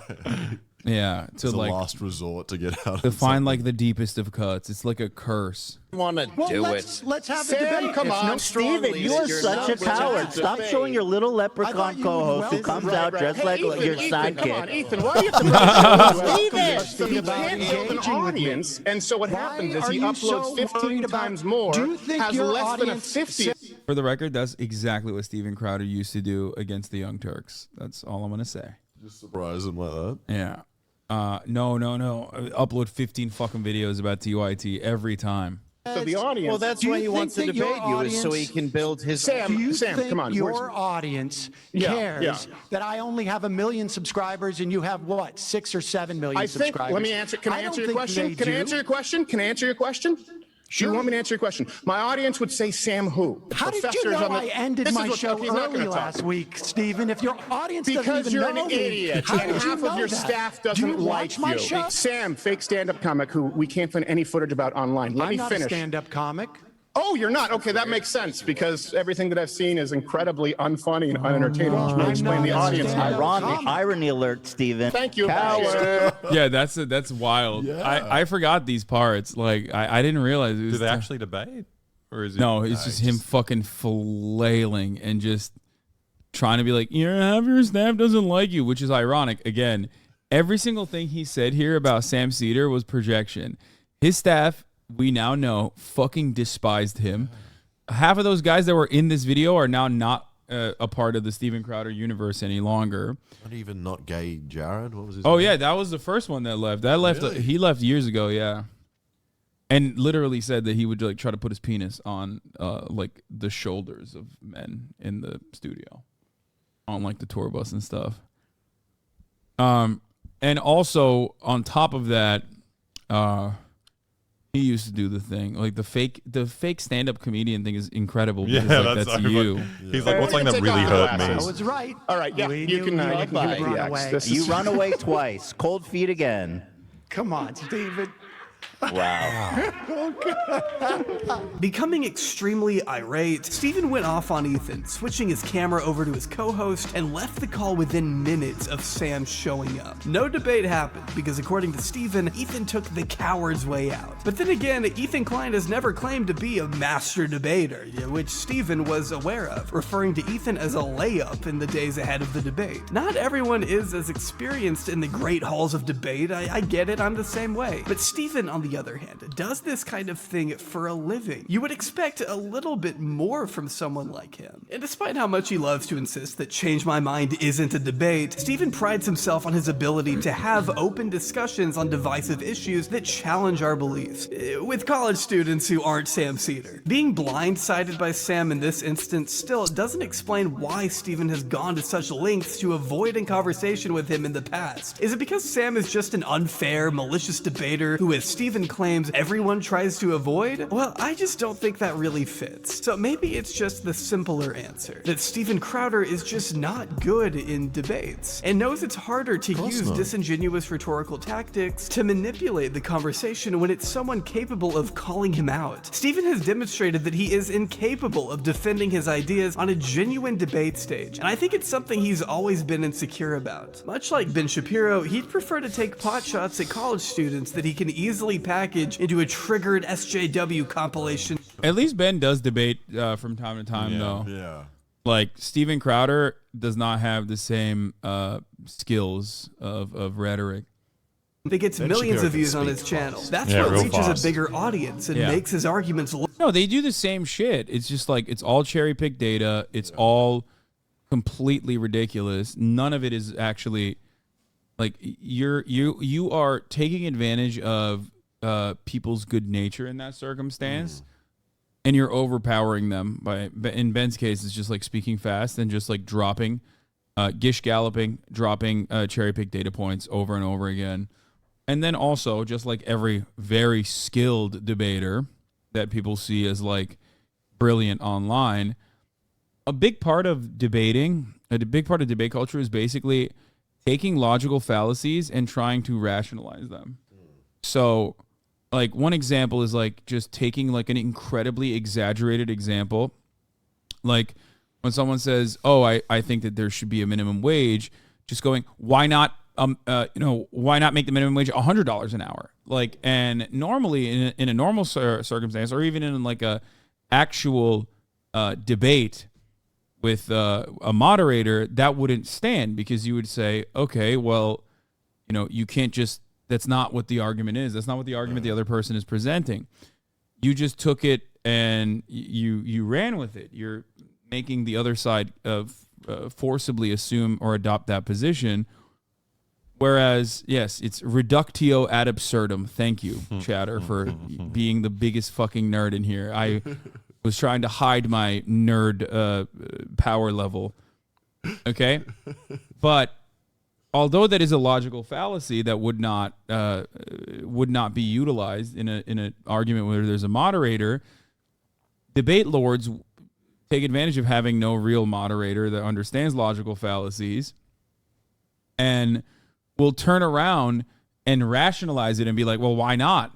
Like, I'm just trying to understand your logical boundaries. And it's like, no, you're not. You're trying to belittle your interlocutor.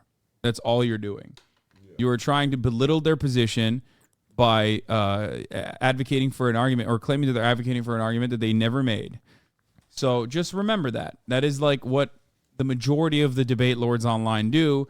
And then their audiences will then follow along with that narrative and will make it seem like you assumed a position that you never actually said.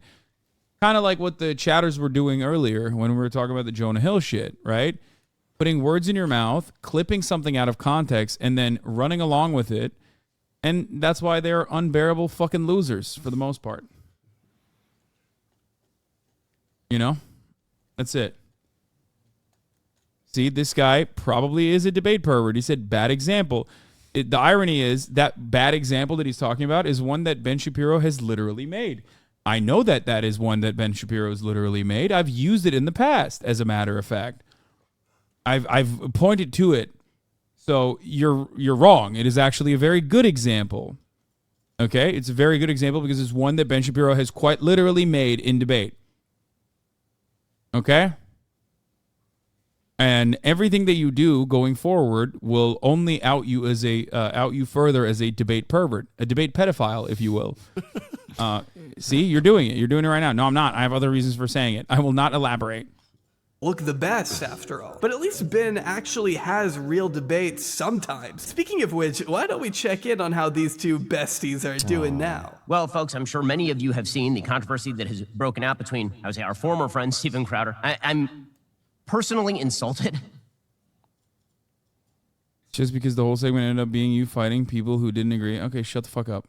By Steven's behavior here, it You're really is one of the ugliest things I've ever seen. Oh, well, that's sad to hear. Steven and Ben used to have such a close bond. Yeah, they were so cute together. Lawyer present? Do I need a half Asian builder? Oh, just copping a peek! These two have always had a long history of genuine friendship under their belt. One that predates online fame, with Ben Shapiro being Steven's first lawyer who helped him negotiate his original deal with Fox News. That's how far back they go. They've helped each other out more than a few times professionally, which is why they effectively split the conservative community in half at the beginning of 2023 with their falling out. There's a lot of petty gossip to get into here, but trust me, we're gonna go over all of it. So sit back, relax with a steaming mug of Black Rifle coffee in one hand and your baby Matt Walsh plushie in the other, and let's get into it. Those are real things, the baby Matt Walsh plushie. On January Oh, and the black 17th rifle. of this year, Stephen Crowder published a 27-minute video ominously titled "It's Time, to, stop, to his main channel of almost 6 million subscribers. That to his with wife? no conventional intro, no jokes, and no cringy. Yeah, that wasn't his decision. No, he said it's time to stop going out to get groceries when I need to go to the gym. Because there's dudes out there. There's other dudes out there. What if they're hotter than me? Yeah. Fellas, if you let your wife go out to get groceries while she's 8 months pregnant, when you're supposed to go to the gym, she might be out there fucking dudes. Yeah. Okay? Is this your child? You don't even know. No, it happens. Yeah. It happens. Yeah, 70% chance she's getting railed. Okay? The music video, thank Christ. Stephen has almost a somber approach in making vague allusions to a conversation that he admits he's actively avoided. This has been a long time coming. This is a conversation that I've actively avoided, sidestepped, and I've hoped and prayed that it not be necessary behind the scenes for a long while, but that's no longer possible. This has to stop, or I'm going to have to stop. This may just not be for me anymore. Yeah, that's pretty intense, huh? Stephen has spent his entire adult life. It was so dramatic. And then when the reveal, oh God, that was such a fun week. Because the reveal was that he said no to $50 million. Like, what an insane. He did it for the grassroots conservative pundits, though. You know? Yeah, no, he did it for the grassroots racism. Yeah. The major point of contention was that they would cut his pay if he was so racist that he got banned off YouTube, which is fucking hilarious. And in many respects, I also kind of understood where he was coming from because they were hiring him for the racism. Yeah. It's not like they were hiring him to be anti-racist. It's like this. It's like the surfing thing with Jonah Hill. It's Yeah. like, this is what you're hiring me for. Yeah. Because I'm a racist. I'm not We going to keep going back to Jonah Hill, even though all three of us are big Jonah Hill defenders. Yeah. Damn it. Famously, as established by chat. Well, you guys aren't, but I am. And now I sucked you into it. You did. Yeah. All your If there's Jonah a Hill defending political was making me commentary- nervous in the corner. Yeah. What could possibly be so serious that it makes him question his future in the industry? For the first time, I have to say that I believe many of those in charge in the right-leaning media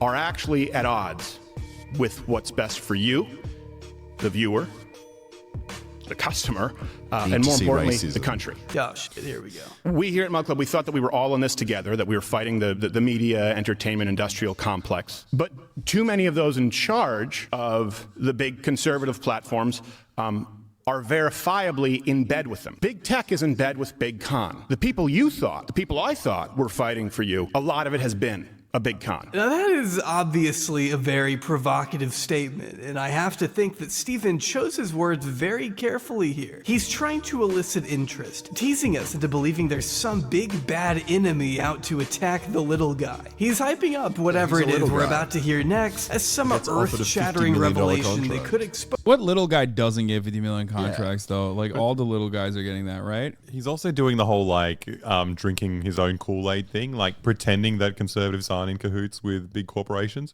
He's like, Oh, yeah. these guys and big tech are like together. Oh, It's yeah. Like, no, you're the only one who's saying they're not. Like, Yeah. Yeah, no, they absolutely are. He was a truth teller in many respects. yeah.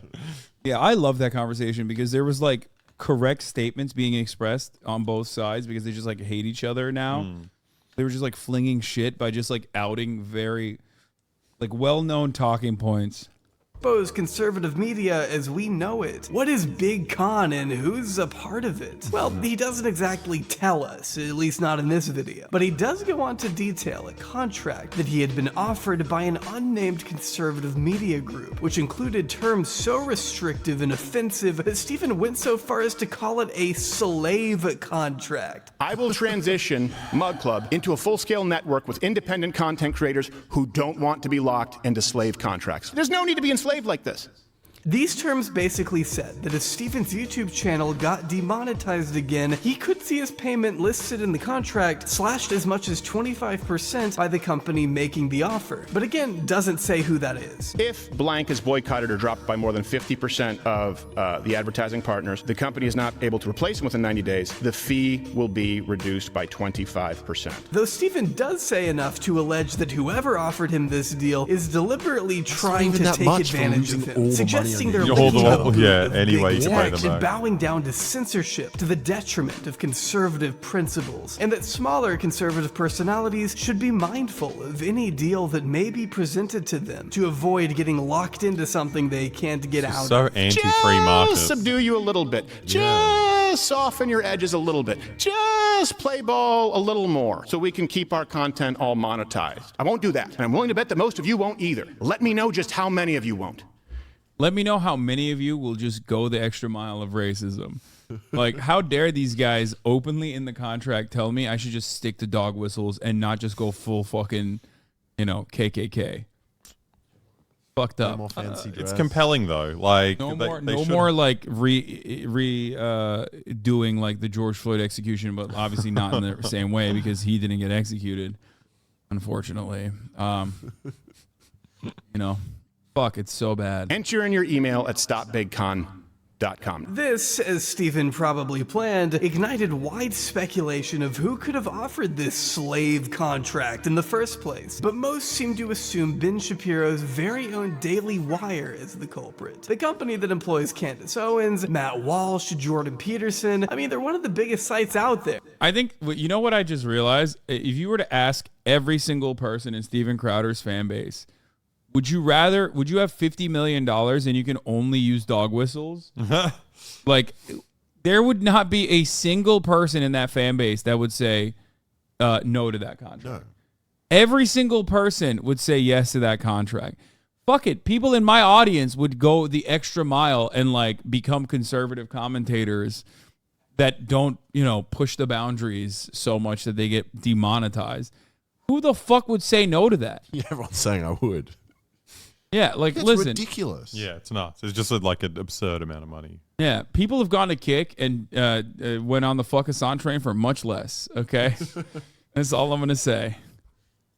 And as confirmed by their CEO, Jeremy Boring, in his own video the following day, the Daily Wire had in fact approached Stephen with this lucrative contract they believed was not only fair, but grossly misrepresented by Stephen in his video. Now, if there's anything I know about Jeremy Boring, it's that he lives up to his fucking name. So I'm going to try to get through this snooze fest as fast as we can. Something we have to understand before going further, though, well, is we that love Steven Crowder. Gets banned a lot. It's kind of his thing, really. He acts controversial, gets punished for it, then cries victim. It's pathetic, but you have to understand this works for Stephen's brand. It helps drive more traffic over to his own website. Making people think that you're constantly on the brink of losing your platform will galvanize them to support you in other, more profitable ways. They purchase the content, you lock behind a paywall, they buy your merch, subscriptions, whatever it is. Stephen's fans are more likely to buy Mug Club when the threat of suspension is constantly looming over Stephen's brand. But losing his YouTube revenue would also mean less money is being funneled to the Daily Wire if they were to ever partner. And even though the Daily Wire would be willing to cover a lot of the financial burden if they were to lose advertisers as a result of Stephen's controversial segments, as a company looking to make money, they still have to consider their own best interests. And that's all this was meant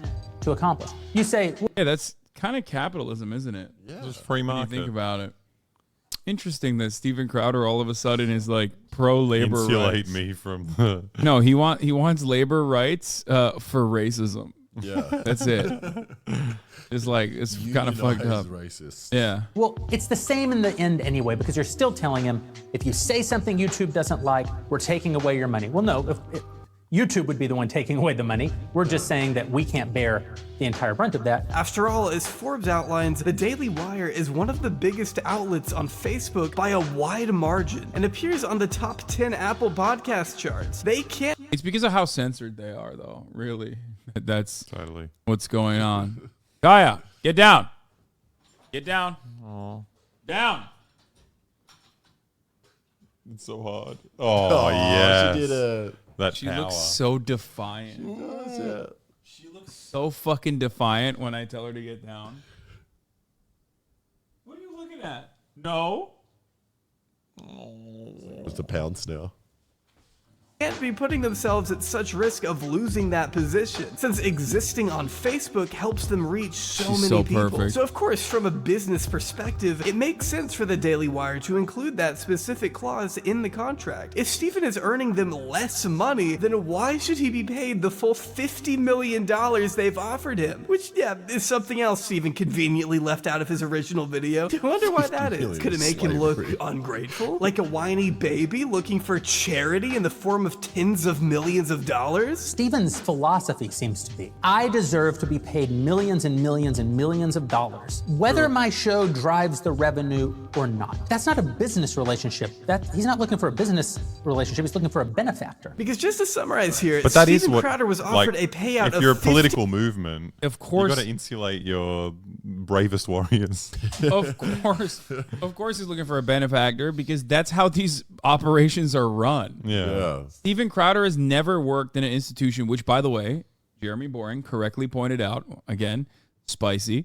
He had never, up until that moment, ever worked at a media outlet that wasn't just running red and quite literally getting money from oil barons to keep cutting the same propaganda they were cutting. Wait, surely Daily Wire takes the same money from... Yes, Daily Wire was started, again, by oil barons, literally. They claim to be in the green now, but I don't believe it. Well, they opened their own oil wells. Probably because they didn't pay Stephen $50 million to join the show. I think that more content creators, even the ones who don't get involved in politics, should talk about how this freak says the most vile shit without getting a real meaningful punishment. But if anyone else says bitch in the first 30 seconds of their video, they might get their channel deleted. Yeah, it's really fucked up. YouTube monetization is so fucked. The fact that Steven Crowder can be monetized, and yet like most of my videos that I make are unmonetized after a day until I fucking complain publicly on Twitter, and then there's already been a manual review, by the way, and then they magically get remonetized is so frustrating. Ours don't even, when they're manually reviewed, they still get rejected. Yeah, no, that's what I'm saying. Yeah. I get manually reviewed, they reject it, and then sometimes I'll go back to YouTube and I'll look at the YouTube and I'm like, what the fuck is going on? There's like 11 videos in a row have been demonetized. Like, and not all of these are like really spicy subjects either. What is happening here? And then I'll tweet about it and then they'll magically remonetize again. Just digging into your back. It's awesome. $50 million over the span of 4 years with a guarantee of a little under 200 episodes per year, which equates to only 4 90-minute broadcasts a week, not to mention a 4-week minimum vacation. That's what Steven calls a slave contract. But Jeremy was quickly backed up by the Daily Wire's biggest personality, Steven's own former best friend, Ben Shapipi, on Twitter. My coochie pink, my booty hole brown. As well as his own broadcast later that week. It was only after this exchange that Stephen brought out the big guns, publicly releasing a phone call between him and Jeremy Boring that Stephen had recorded without the CEO's knowledge. Motherfuckers who say I didn't want to do this are always motherfuckers who wanted to do it, by the way, straight up. I guess this was supposed to prove how unreasonable and slimy Jeremy was being, but he kind of proved the opposite just by being this much of a snake, I think. Let's say it's a kid who comes in with 500,000 YouTube subscribers or something like that, or 100,000. Let's say it's some other kid you're paying 6 figures to come in and do it. There's not the penalty of the demonetization or if they're removed from iTunes, Apple, YouTube. Yeah, sure there would be. If making money off of those platforms is part of how you're justifying the salary you're paying someone, then or the fee I keep saying salary, the fee you're paying someone, then when those go away, everybody loses money. You can't pay the same amount with less revenue. How about you create a different business model? Even when you listen to the call itself, Jeremy sounds anything but uncharitable to Stephen, politely explaining his company's position while Stephen moans about wanting to be more offensive than what the Daily Caller will allow. If he really wants to be a provocative idiot, then he needs to accept the consequences that Stephen's could YouTube follow channel as is a not result. making They're $50 still willing to million, work with No, him, no. even in the event that insane. I mean, Mud Club or like the merch? No, not even with with a fucking no, Mug Club. No. No No, way. no, no, no. Nor. They're getting a lot better since you went to France. I don't know what happened over there. I learned. No, that's it's insane. Of course, they're not making 50 million. And even if with a 25% cut, 37 million, still way more than his channel's making. So 100%, 100,000%. Yeah, but what about the little racists, huh? Yeah. Think of the grassroots. That's what racists. is like genuinely fucking frustrating. Mug Club probably makes like 10K max. No, it probably makes more. So much. I reckon that. But I doubt that Steven Crowder makes. I reckon he'll make. I don't think he makes more money. At I least don't think he makes more than I do. I don't think. Yeah, I reckon he would make a lot from Mug Club, but that's probably all cancelled now. Like, No, he Mug still Club's has his own it. thing. Yeah, he still has it. But maybe people don't like it. Before though, Mug Club was like under the Blaze banner, so it was just like all the money was going to the Blaze. So he wanted to make it his own thing. I understand with Mug Club and like Black Rifle Coffee. When did like conservatives become like those like really lame millennials that like don't talk to me until I've had my coffee kind of go? Yeah. Like it's such Yeah. a weird branding. Yeah, what- well, do you know don't what understand. it's That's like these are big badasses, dude. These are veterans who say racist stuff and love coffee. and love coffee. Everybody loves coffee. Come on. He gets banned. It would just equate to a marginally smaller profit, 25% less. This isn't about big tech, it's about business. And the reality that when you play stupid games, sometimes you win stupid prizes. You just can't expect a company like the Daily Wire to abandon all of its interests just to accommodate your annoying edginess. Calm down and grow the fuck up. But it only got pettier from there, with Ben doubling down his support for Jeremy, tweeting, "It's nasty to attack my company and Daily Wire Plus hosts as a big con by lying about the meeting of a non-binding term sheet. It's despicable to plan weeks in advance to attack my best friend and your friend by setting up and secretly taping a phone call, all to grow your email list." Sorry, that's the best Shapiro voice I can do. And I'm not done, so get used to it. Prior to October 5th, Steven's agent requests we send an offer. October 5th, we submit a non-binding term sheet. November 2nd, Steven tells Jeremy he wants $30 million per year and us to send him a new offer, refusing to redline the term sheet. November 14th, we told Steven we couldn't do that. December 12th, Steven apparently registers stopbigcon.com, knowing he's leaving the Blaze, and that we haven't provided him an offer to his liking. Steven needed a plan. Attacking us was the plan. December 15th, Steven announces he's leaving the Blaze. January 7th, Steven texts Jeremy in friendly fashion to ask if they could talk. January 9th, Steven calls Jeremy and secretly tapes him. This means 96 days elapsed between when he received the term sheet and when he secretly taped Jeremy. And it means that 36 days elapsed between when he decided to attack Daily Wire and Jeremy by purchasing Stop Big Con, and when he called Jeremy to tape him. Grouse. Once more, if you actually care about the supposedly horrific non-binding first offer term sheet offering $50 million for 4 years, Jeremy reads it line by line here. It is quite simple. If your show loses money, you lose money. This is how capitalism works. You know who knows this? Steven Crowder. That's why he has a piss off YouTube segment in which he deliberately does not say the things that will get him kicked off of YouTube and directs people behind his paywall. He must be a shill for YouTube or something. Okay, that's it. I'm done. Sorry. I had to, okay? For the first time, I think, ever, Ben was publicly duking it out with the man he had started a career alongside. And he wasn't alone either. The Daily Wire's own Candace Owens referred to Steven making a total bitch move. And Jordan Peterson originally sided with Steven, tweeting out Steven's initial video before deleting it as soon as he realized it was about the company that employed him. Good save there, man. The reality is that Steven benefits from big tech just as much as the Daily Wire does. Without mainstream platforms like YouTube and Facebook, these guys wouldn't be able to have such an empire of their own. These sites may have basic rules on what they'll allow, but Steven cannot deny they make it possible to run and operate a brand outside of the conventional networks that are usually far more predatory than what the Daily Wire was offering. As journalist Danny DiPlacido put it, Crowder, Shapiro, Owens, and Peterson all use the platforms of big tech to boost their brand and become wealthy, powerful influencers, all while bitterly complaining that the odds were stacked against them, while the millions of dollars floating around in the conservative media sphere tell a radically different story. The nerve of Steven Crowder to complain about such a generous contract from the comfort of his cushy job as a mouthpiece for the Republican Party is ironic, especially considering what else we would learn about Steven's business Xi Jinping, where are practices you? over the following months. But this all only came to light after a series of allegations that shined a light on Steven's more impulsive personal side, putting him at further odds with an audience that was already beginning to turn on him. Steven has a lot going on. That's the best way to say it. There's a lot going on, and that should be clear because people don't do stuff like like this if there's not a lot going on in their life. I would like to implore my audience and everybody that is paying attention to the situation. I don't want not to go in the condemn him, cage. but to pray for him. After a you cryptic can't message put her in. from Candace Owens, hinting at some kind of personal difficulties in Stephen's life that would explain his recent falling out with the Daily Wire, Stephen took to his own channel to publicize his divorce from his wife, Hillary. But if you've watched this video already, you know it's kind of fucking strange. Let's go through it. Since 2021, I've been living through what has increasingly been a horrendous divorce. Now, let me say on the outset, to be clear, there is no infidelity, any kind of physical It's just abuse so at all wild on to either not think side. about the optics of anything And he's no, doing. Like, this he's was just not, so convinced that he's my right. choice. My then wife decided that she didn't want to be married anymore.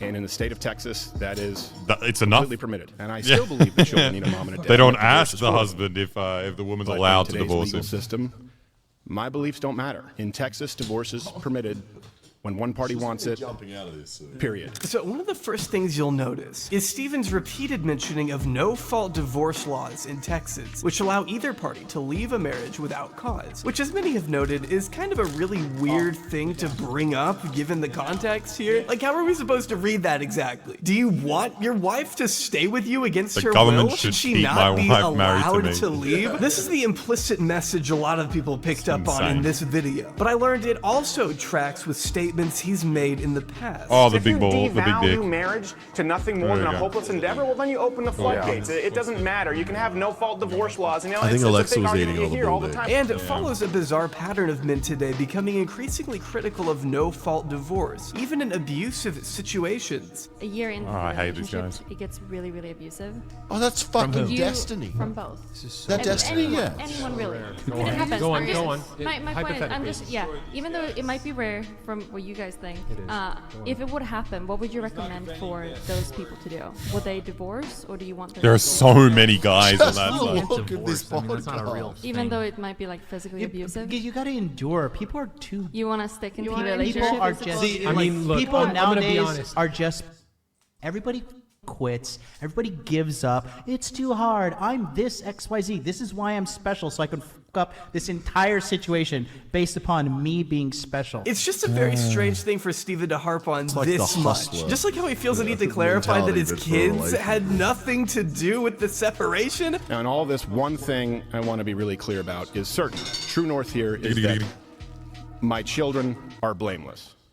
Completely without fault. Like, thank God you cleared that one up. For a minute there, I was convinced your 2-year-old twins were the culprits. I'm glad you put those rumors to bed. Stephen ultimately wants everyone to know that this Yeah, they divorce is not Googled something and that gaga'd he way too wanted, fucking despite hard, it being dude. alleged after the fact that Hillary only filed for divorce in December 2021 after she learned Stephen had been talking to divorce lawyers himself a month prior, so that's all a bit questionable. But you know, I'm not exactly he's one to just take curious. Stephen He's talking to a Crowder's lawyer word for at no face reason. value at this point. In fact, he's so incapable of taking a sliver of accountability, the only thing he blames himself for is picking wrong. She wanted something else for her life. That's not my choice.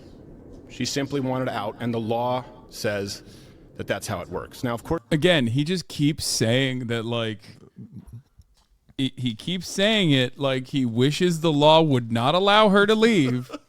That's very strange, man. It's small government unless someone personally wants to break up with me. Then they Then should we be sent want to jail. big government. They should be sent to jail, but we should also still be together. Yeah. She put Of in course, jail look, with I me. get it. There are multiple sides to every story, but one thing that is undeniable in this case is that it's no one's fault but my own in that I picked wrong, and that's certainly That's not the only thing I did wrong here. I picked the wrong woman. the fault of my children. Yeah, I don't think that's the issue here, but yeah, well, whatever, man. Stephen spends the rest of the video accusing Candace of extortion, which she didn't exactly take kindly, to say the least. Steven Crowder on election night was our friend. He was on the backstage with all of us, laughing, having a great time. He even sent me a retrospectively very flirty message thereafter on Instagram about how nice I looked on election night, even though I didn't respond to it. It's very erratic to go from being friends with somebody, being with them on election night, laughing, having a great time, to suddenly wanting to ruin their entire company. This is what I was thinking. This is a broken man who is on some sort of a spiral. It is likely his divorce divorce that led to this moment. He's acting erratic, he's acting panicked, and this at least gives us some sort of an excuse for why he behaved this way. I then went onto my platform and I said, pray for Steven Crowder, honestly, because that's what he needs. He needs a prayer. And apparently, nobody. She said, bless her heart. That's what she did, which is like a very common Southern thing to say for those of you who don't know, the Australians. You know that? You know that saying? Like oh, bless your heart. Yeah, when you say like bless your heart, it means like fuck you. Yeah. You fucking piece of I shit. saw the other day, this dude was like abusing a server. At a restaurant. Yeah. And there was going off, and then at the end he walks on and says, God bless you. Yeah. And I'm just like, what? Yeah, Is that a that's nice how thing? Christians operate. They'll say like bless your heart. He's answering those prayers right now because he's still acting erratic. He's now upping the ante and suggesting that Guy, you root? Yeah. Yeah, That's essentially what he asked her on election day. It's weird. It's like this server came up and said, "Do you root? Do you root? I reckon I root heaps. I root heaps." And you sound like an Australian fuckboy. Can you say that? I root heaps. I root heaps. I root heaps. Yeah, that's. I thought he wanted me to say it. Yeah, you can say that. It's I wrote heaps is a very normal thing. I root heaps.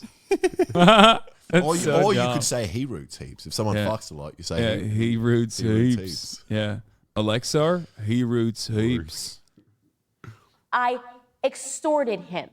I will not take that lightly. Another detail that Stephen miraculously forgot to include in this video is that Hillary made a specific and private request via attorney that he not discuss their divorce publicly at all, according to Yashar Ali, whose Substack article we will be discussing in depth. This article, of course, was published alongside the now infamous Ring camera footage, in which It's Stephen crazy can be that he seen just had verbally access to this accosting by his the wife. in summer 2021 Who while she got was this still footage? pregnant The wife. with The their family of the like, wife. you've discussed some kind publicly, of so cartoonish yes. villain as he chomps away at a cigar and barks orders at the soon-to-be mother of his children, demanding she fulfill her wife's needs. Bro, she is literally barefoot and pregnant, which is like another common conservative trope. It's Yeah. like women need to be barefoot and pregnant in the kitchen.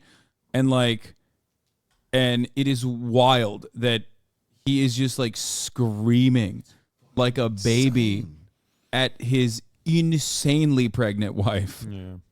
And arguing why she isn't allowed to take their one car to the store, as if this is some kind of change my mind segment. It's not weird to have a camera there at all. What are you talking about? It's an entry point into the house. It is the most normal place to have a camera. If you're making 50 million in 4 years, I'm pretty sure you need cameras around your house. Yeah. Because I would want to break in there. Yeah. Allegedly. Or break in there and stay there for months. Yeah. And then never That's leave. a better way of doing it. If you refuse to do wifely things, then I will go pick up the groceries. There are no groceries. I'd be happy. Steaks, wood pellets, my grill. My grill. I need to grill. Stephen, You're not taking the car. Stephen, You are not then I taking will ask them to pick me up. Would you like me to ask? Oh, that's right. It's not about Stephen. Get an Uber. Watch it. Okay, Stephen, I can't. You want to walk out right now? Listen to me. I can't go to the gym. I can't go to my parents. I can't call my friends. I can't be home. You're gonna take the car and leave me here. Hillary, just think of how boxed in you've made me. What do you need me to pick up? I'll get it. I'll be back when I'm back. No, that doesn't work either. You'll be back when you're back. Oh God, I love that. No, it's so sick when he says that doesn't work for me either. It's so good. I'm boxed in here. Yeah, A fully grown man in his garage. Yeah, blowing cigar smoke on my incredibly pregnant wife's face. You're boxing me in, Hillary. It doesn't work for me either. Fucking hell. That cartoon things where he blows smoke in his wife's face. Every Redditor in response to this video said, I hate Steven, but we can't make conclusions from an out of context video when this came out. Oh my God. Yeah. Yeah, I want to see how he abused her after this as well. Yeah. Okay, listen. This is a little bit more open and shut than the fucking Jonah Hill shit. Okay? Like, what the fuck are we doing here? You know what I mean? This is like an established relationship, a marriage. Him literally pushing every Redditor and XCC. Yeah, okay, I don't care. Listen. There's enough context here. Like, this is not out of context. Even the Jonah Hill shit wasn't out of context. It was in context. How the fuck does this guy make so much money and still can't get another car? I am on CenturyLink and I have 2 cars. Okay, first of all, CenturyLink. Shout out to Centrelink. Oh, is it Aussie? It's the Australian welfare. It's like Okay. youth allowance, job seeker. See, these Those are all fucking- Australian terms. These fucking guys on the dole, they got 2 cars, mate. Exactly. Next on a current Fucking- affair. Yeah. The dole bludger buying 50 cars. Oh, dude, we gotta watch current affairs Yeah, more it's too. great. Oh, there'll be so many dole bludger ones. Yeah, dole bludger. Well, didn't you just say that? No, I said on the dole. Oh, yeah. He's Dole on the bludger is fucking like dole. a guy who doesn't want to work and just gets welfare. You know and who I lives like heard a that king. from? That term for the first time? The dole. No. What's the guy? Revolt or Revolve? The fashion guy, the manager. Oh, that's the really? first time I ever heard. The dole. Like welfare being referred to as the dole. Yeah, they say it in England as well. Yeah. The fucking dole. Good on ya, numpties fair dinkum. What? That's not Australian. Numpties is a thing, but I only started hearing it recently. The fuck is fair dinkum? People Fair say dinkum. fair dinkum. Oh, fair dinkum's good. It just means like, well, It just I don't means know. good. Yeah. So that's fair dinkum. It's like good. It also sometimes means authentic. It's like a fair dinkum I didn't realize Aussie. how dumb fair dinkum sounds. Yeah. It's mainly good. It's not a joke either. It's Australian Fair is so dinkum. strange. Fair dinkum. What Australian hood are they from? For the record, Zero, the reason why he has 1 car, this is speculation, but we think it's it's Control. reasonable to speculate, but it's possibly for control. Yeah. Like, cause dude, he's definitely rich enough to have 2 vehicles. Okay, come on, like, come the fuck on. Pick up. I'll get it. I'll be back when I'm back. No, that doesn't work either. You'll be back when you're back. I love that. I had to run it back. I had to run it back. It doesn't work either. It doesn't work either. Now, this is another point of contention. What Many does he have want her to rightfully do? been quick You want to her to get your question. groceries Why but not the leave? f does Steven Crowder, a man worth tens of millions of dollars at least, have only 1 car to split between him and his wife? All we can do as outsiders is speculate. But it has been said how abusers tend to keep just 1 car at the house as a way to stifle their partner. Like, if Jonah Hill had 1 car for him and his girlfriend, it's over. You know what I mean? That's That's the where We get one. that's where surfboard. I draw the line. That's where I know the red flags are enough for me to be like, okay, he's doing it on purpose. Mobility and independence, forcing them to stay reliant on their abusive spouse, which makes it harder to escape an abusive situation, That is a both stinky mentally penis. and logistically. Regardless, Stephen watched it. insists Oh. his wife, who is 8 months pregnant with twins Sorry, at I this thought- point, might It's like smoky almost. it's you don't want it to be smoky. No, but it is. It's a stinky penis. that bull had It's a dick fair cheese, dinkum dude. It's stinky really bad. It's not fair dinkum. No, that's not fair dinkum. No, it's not fair dinkum. and I emphasize, should take an Uber for the errands he insists she complete, which include fetching steaks and grill pellets for her husband. She's literally doing this for grill him, pellets will and be he's hard still if you're sitting pregnant. here treating her like a misbehaving child, expressing her The other thing was also that he wanted her to like give the dog the medication, like the cancer meds that the dog needed, but like because she's pregnant, she was like, I don't want to touch this medication Poison. because like they usually say like on it like, you know, don't handle this if you're pregnant. Most medication will have some like that.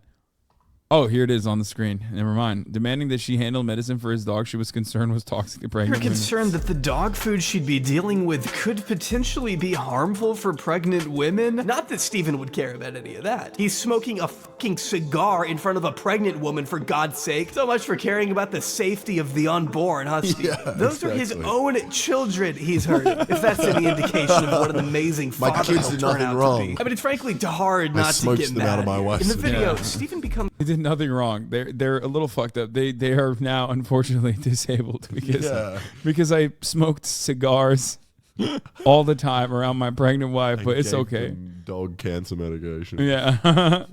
was more agitated as he asks if Hillary's feeling some constraint and says if she takes the car to, again, get his groceries, then he won't be able to go to the gym, see his parents, or his friends.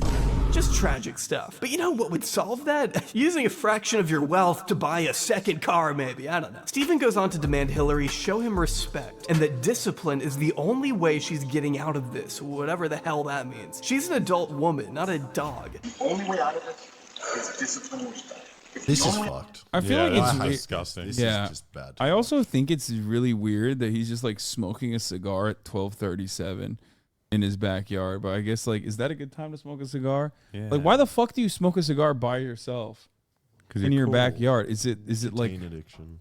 Yeah, it's also no, it's not. Smoke a cigarette like a normal human. What the fuck? Yeah, the cigar's a big manly thing. But yeah, if no one is there to see you smoke it, why would you do it? No, people like the taste. I was addicted to cigars. We're addicted to cigars. Yeah. Why? It's a really, were you really LARPing dumb as a story. Cuban revolutionary? Yeah, Oh, really. Of No, course. I was on exchange in Colombia, and I was going to go to Cuba, and I was like, I'm going to smoke cigars there, but I don't want to be like an idiot gringo who doesn't know how to smoke them. So I'm like, I'm going to practice every day, practice smoking a cigar, and then after 30 days, I was like, oh wait, I'm just addicted to cigars now. Turns out you can't practice smoking. Just get addicted. you just become a smoker. I had that with meth and heroin. I was like, I'll practice a little bit. Yeah. So I look impressive while doing it. Yeah, when you were coming to America. Yeah. Just addicted. We're actually the meth capital, Australia. Oh, really? Yeah. Aren't you guys a gambling capital too? And that. Yeah, it goes hand in hand. Everyone on meth is a winner. True. We are at an impasse. We are at an impasse. Good. Because you can't have any disputes. Yeah. There you go. She's going to buy you shit. I don't give up, Stephen. Hillary, you give up so easily? I just said the only way out of this is discipline and respect. You said, then we're at an impasse. Stephen, no, we are at an impasse. Hillary assures Good on Stephen her. that she loves him and is committed to their marriage, but Stephen not only replies with "I don't love you," he insists that if she were truly committed, she'd put on gloves to deal with the toxic dog medication. And I need some space. We need to just stop engaging for a little bit, okay? I love you. I love you very much. I don't love you. That's the big problem. I've never Whoa. received love from you, and the fact is, when I go, look, Bitch I need made. to do A, B, C, and D, you just be disciplined about it, you go, no. I'm gonna take her But I out love to you more than pee. life itself. Maybe she Okay. needs to pee. Where is her? Put on some gloves. No. But I love you more than life itself. That's not fair. Yeah. It's not fair, and it's disingenuous. Become someone, listen to me, day in and day out, worthy of a wife. No, not as a wife. I didn't say as a wife. As a wife. Hillary, come on now. I'm not gonna engage. I'm not gonna engage anymore. And as Hillary calls his abuse sick, Stephen snaps back with a stern "Watch it." I love you, but Stephen, your abuse is sick. Watch it. It's sick. Watch it. Yeah, watch it's fucked. And watch it. I'm gonna let go. I'll get what you need me to get. The two eventually head inside, where Stephen and Hillary have both confirmed that Stephen shouted the words "I will fuck you up" before Hillary took the car and retreated to her parents' house, afraid for what Stephen could have done had she stayed in the home. I'll text me what you need. I'll get you what you need. Why you? I mean, I guess, I was gonna say, why is he not in prison? I guess if you didn't I love you. actually beat her. I'm committed to you. This is so fucked. How is she still saying "I love you" after someone says "I'll fuck you up"? Are you committed enough to do those things? I'm not gonna. Are you committed enough to do those things? You're not committed to anything. You're not Why committed is to he anything. not doing it? You just said I love you. I'm committed to it. Walk the dogs. Put on some gloves. I need to. Walk the dogs. Put on some gloves. Are you committed enough to do those things? I, Are you committed enough to do those things? Are you committed enough to do those things? Walk the dogs while I sit here and smoke a cigar. Put on some gloves.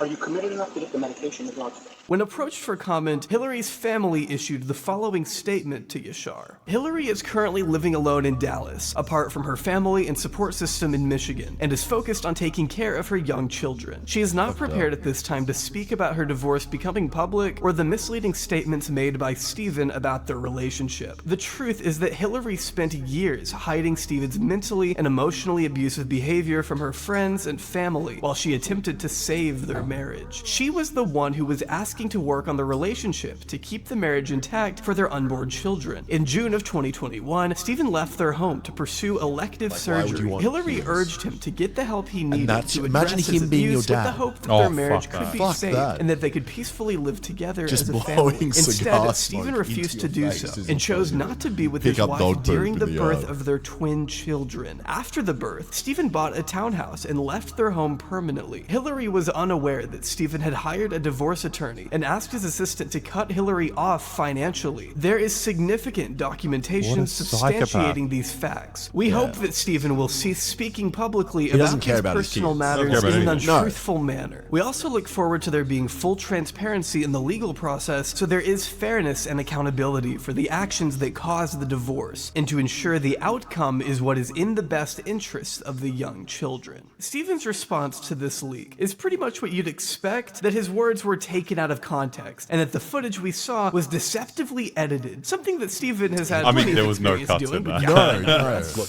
broken marriages are ugly, and in them people do ugly They made her things. look more Myself, pregnant than she actually was. Yeah, They come made her on. belly I bigger. wasn't smoking a cigar that hard. There wasn't that However, much smoke. Yeah. Due to recent That was green screen misleadingly smoke. edited leaks to the tabloid press without context and not subject to consequences of the court. I'm just wondering what context could justify threatening to f up your pregnant wife. I'm curious if Stephen has a defense for that. So today, I have filed a motion to officially unseal all files as they relate to the matter of legal I remember him saying records, this. I don't remember anything finances, coming of it. relevant medical records, including mental health history or evaluations, depositions, and any She's motions or crazy, sanctions everybody. She's from the crazy. courts of Texas. I will not be leaking private marital information to the press, but if the privacy agreements are not...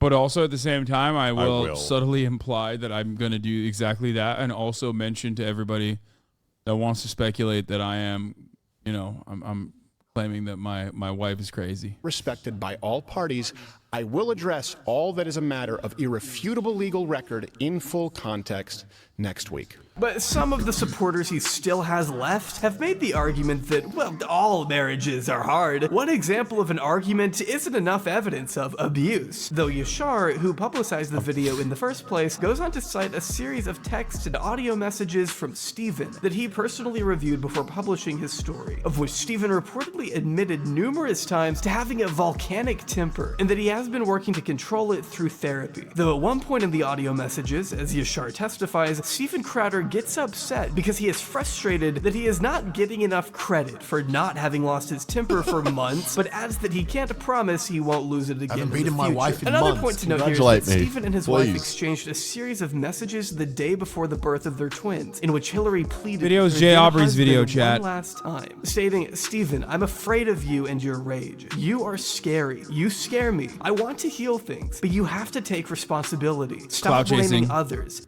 His wife was clout chasing. Who amongst us hasn't been in a deadlocked in a relationship for years and years and have many children, or I mean have carry the twins of the guy only to serve the top of the hour ad break, which goes to the top of the hour. It's hard to do this while also trying to fucking maintain control of this fucking demon in the background. You know what I mean? Dude, good work on putting that. Would hurt your back. It hurts. It hurts my back a lot. Yeah. Hey, Kyle, down. Down, Kyle. Not down. Kyle, down. Top of the hour ad breaks scare me constantly. Yeah, me too. Me too. Yeah, eat the penis. Eat the penis. Oh, look at the penis. Where's the penis? Oh, don't even touch it, dude. Oh, God. Nope. She's like, nope, not interested. Or. It's too stinky for her. Yeah. She loves that stinky shit. Anyway, I'm afraid of top of the hour ad break as well. when I'm not a subscriber. But if I'm a subscriber, it doesn't matter. Here's the 3-minute ad break now. Stop feeling pain and sadness only for yourself. But it's not like this is the only instance we have of Stephen losing his temper and flying off the handle. I know, but I'm trying to do promotion right now. Steven, let's go live. Let's make this the best show ever. Is this already live? No, but I'm... You have no idea what I could have been doing, and that camera's turned on? Well, yeah, but That's the why way you get in trouble, Brian. But you move That's like why you get in trouble. You move like a jungle cat. If his own show doesn't indicate he's prone to random emotional outbursts, maybe you'll take the word of his former employees. Shortly after the Ring camera footage was published, the New York Post, of all places, reached out to a handful of current and ex-employees, 10 of which outlined an alleged pattern of abuse, not particularly out of line with the leaked footage we just saw. While most of Since these names are anonymous thanks to NDAs, one former employee stated they weren't shocked, but that it was pathetic what he did to Hillary, telling the Post, "This might not be the Stephen you see on his show, but that was the real Stephen." These individuals claim he ran an abusive company, screamed at employees, including his dad, impulsively gave the order to fire random people over Discord, made his underlings complete personal tasks like wash his laundry, and yes, Stephen also had a fun little habit of I'm so shocked to find out that like a guy whose commentary revolves around treating employees poorly and who like hates labor unions so much he got punched out by a union organizer. That guy is bad to his workers. Surprising. This is surprising. What's next? Are you going to tell me he's abusive to his wife? Mr. Traditional Values? Come on. Come on, dude. Yeah, a lot of these motherfuckers like hearing these things, but don't actually enjoy it when they actually see what it's like in the real world. You know what I mean? Very weird. Exposing his genitals to his pals. And I don't even have to say allegedly to this one because it's something he's literally done on camera. But hey man, it's a joke. It's all a joke. It's funny. The only funny thing in this scenario is that dick's Stephen funny, keeps come willfully on. I got a writing funny sketches where shaped he dick. has to show his balls to somebody. It says, quote, Crowder was known to expose his genitals to staffers. Well, hold on a second. Yes. Yeah, well, yes. Just wait. I mean, that did happen. I mean, what are you talking about? The Terminator The 2 joke's sketch? gonna be he Because doesn't have remember the pants nudies on didn't right fit? now. Oh, is it that right. one, Sam? Yeah. Well, now there Was are... it the ET ones through the cornfields where we had to run naked through the you cornfields? were naked in that one, yeah. We were naked in that one, too. That was a good one. That was at night, though. Was it Gay Captain America? But you know you didn't have to make the skit, right? No one's forcing you to drop trowel around your fellow straight guy friends. I mean, something's going on here. Especially when most of these claims were not a part of any sketches. A grand total of 6 separate employees told the Post about incidents they witnessed firsthand, with one citing a specific moment in a van coming back from a 2018 event in Illinois where Jared was asleep in the last row. Stephen was in front, and he was joking about what he was going to do, the staffer recalled. He climbed over and dropped his junk on top of Jared's shoulder, going on to That's list not another gay, instant- Jared. That's Yeah. the guy. He's like, come on, you're gay, so you love this, right? I mean, Was yeah, he, was he whatever. a frat I'm- guy? What was his like? I don't think upbringing? so. He's just He was a theater Canadian. guy. Yeah. No, he was just, dude, he was just doing that because, you know, he was like, haha, I bet you like that, don't you? Yeah. Gay guy. I mean, yeah, my dick's getting hard right now thinking about how funny it is to put my dick so close to your face. Yeah. It's just what boys do, you know? It's That's just true. boys. Just boys Yeah. having fun. It's just a funny joke, man. Yeah. I don't get it. I don't know what you're talking about. It's where Stephen exposed himself to not gay Jared in 2017 during a video shoot. But these employees continued. Another one describing a time they witnessed Stephen put his testicles on his longtime friend John Goodman, who shook off the What? incident and did not return the post. So this request is the for same comment John either. Goodman? The- No, it's not like the John Goodman. Oh, okay. John I was Goodman just like, from- what the fuck? Yeah, What's dude. this How was he crossover? friends with this guy? Fred Flintstone? Yeah, John Goodman works for the Daily Louder with Crowder. He comes A in fourth just so he can put his employee also testicles on alleged him. they saw Stephen expose himself to his former co-host, Dave Landau, at a conference table. It was childish, but then I found out it was something he did. At first, I took it as him trying to be friendly, or one of the guys. Now I see it was a power play, the witness stated. Adding, if your manager at Red Lobster did this, it would be national news. A lot of these employees contend Stephen surpassed the title of just a tough boss with the way he ran things, being called an unreasonable micromanager who was not only capable of working every angle of your emotions, but would send out unrealistic assignments after hours and set people up for failure. One former employee adding, it was like a cult where Yeah, if you didn't make it, he was like, oh, it's time for the penis again. You gotta look at him. All right. I don't enjoy this any more than you do. Yeah. Got to do it as a punishment because none of us are gay. Got to do that to prove that we're so straight. We're so straight. Stare at Yeah. him.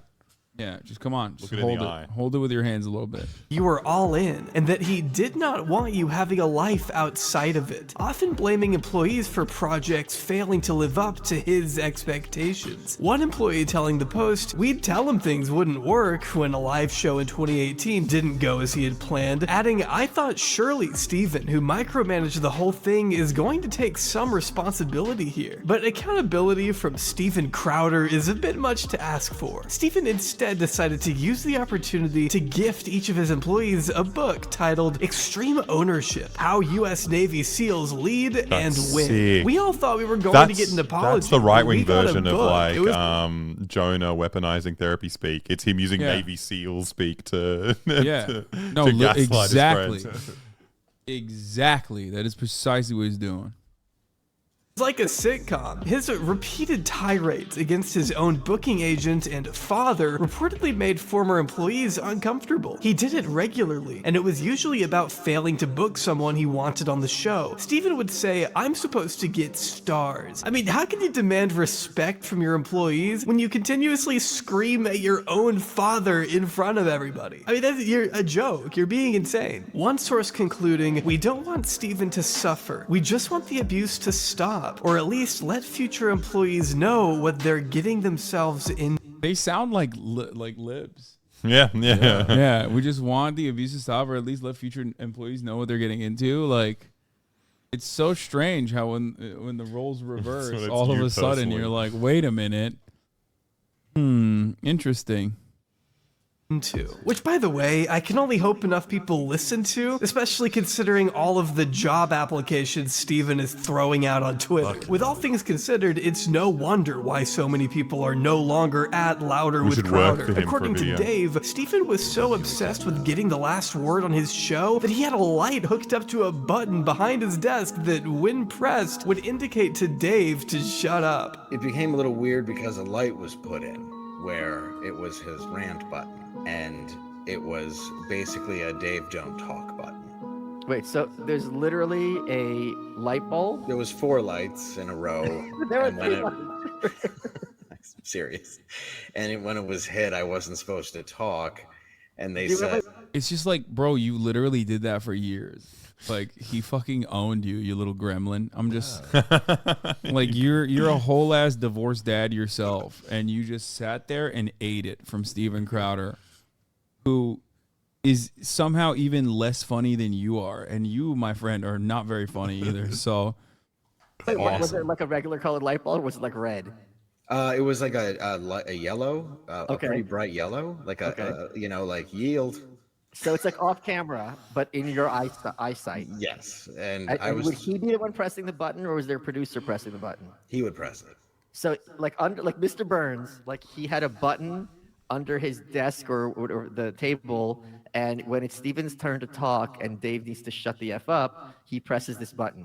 Yes. Despite Dave being his literal co-host, Steven was obsessed with having the spotlight to himself. In this podcast alone, Dave accused Steven of censorship, jealousy, and intentionally stifling the careers of people he felt threatened by comedically, reinforcing a claim from another anonymous source who insisted Steven's sentiment of wanting smaller conservative voices heard was hollow. If you were funny or talented, he squashed you. Steven's weird attitude towards Doesn't Dave care. Landau became so unnecessarily strained, eventually reaching a breaking point that Dave could only describe as venomous, when he supposedly uttered the words, "I own you," to his once co-host and apparent friend. And my phone rings. I don't want to go greatly into the conversation between us, but it was. He's like, "Do you still want to be on Louder with Crowder?" And I said, "Not at the moment." And he starts going off on me, and now there's a ton of people in my apartment who can hear it. Wait, he's literally raising his voice? He's screaming at me. Okay, so literally raising his voice, not just being stern, like to the point where it's audible. It's audible, yeah. Yes, okay. Yeah, it's started stern, but then it got into telling me that he owns me, and In those words? Yes. Wow. But he did. Yeah. He did. That's the system. That's what you Yeah, guys you're love. fucking And he loved cucked. it. That's not taking the spotlight. Like, he hasn't let these guys talk. Yeah, famously, I'm always. You know like, he has lights. Yeah. There you go. I do. I turn it on. I'm constantly flickering at them, but they never follow. It's fucked up. Oh, lights on. Yeah. He owns me. It was just. It was. It's funny because like there's enough schizo haters in here that like some of them now believe that for the rest of their lives, like they're gonna go along with that as a narrative. Venomous, and I don't know what he was going through at that point, and I just was like, dude, it was all this projection coming at me. Was this the first time he had yelled at you?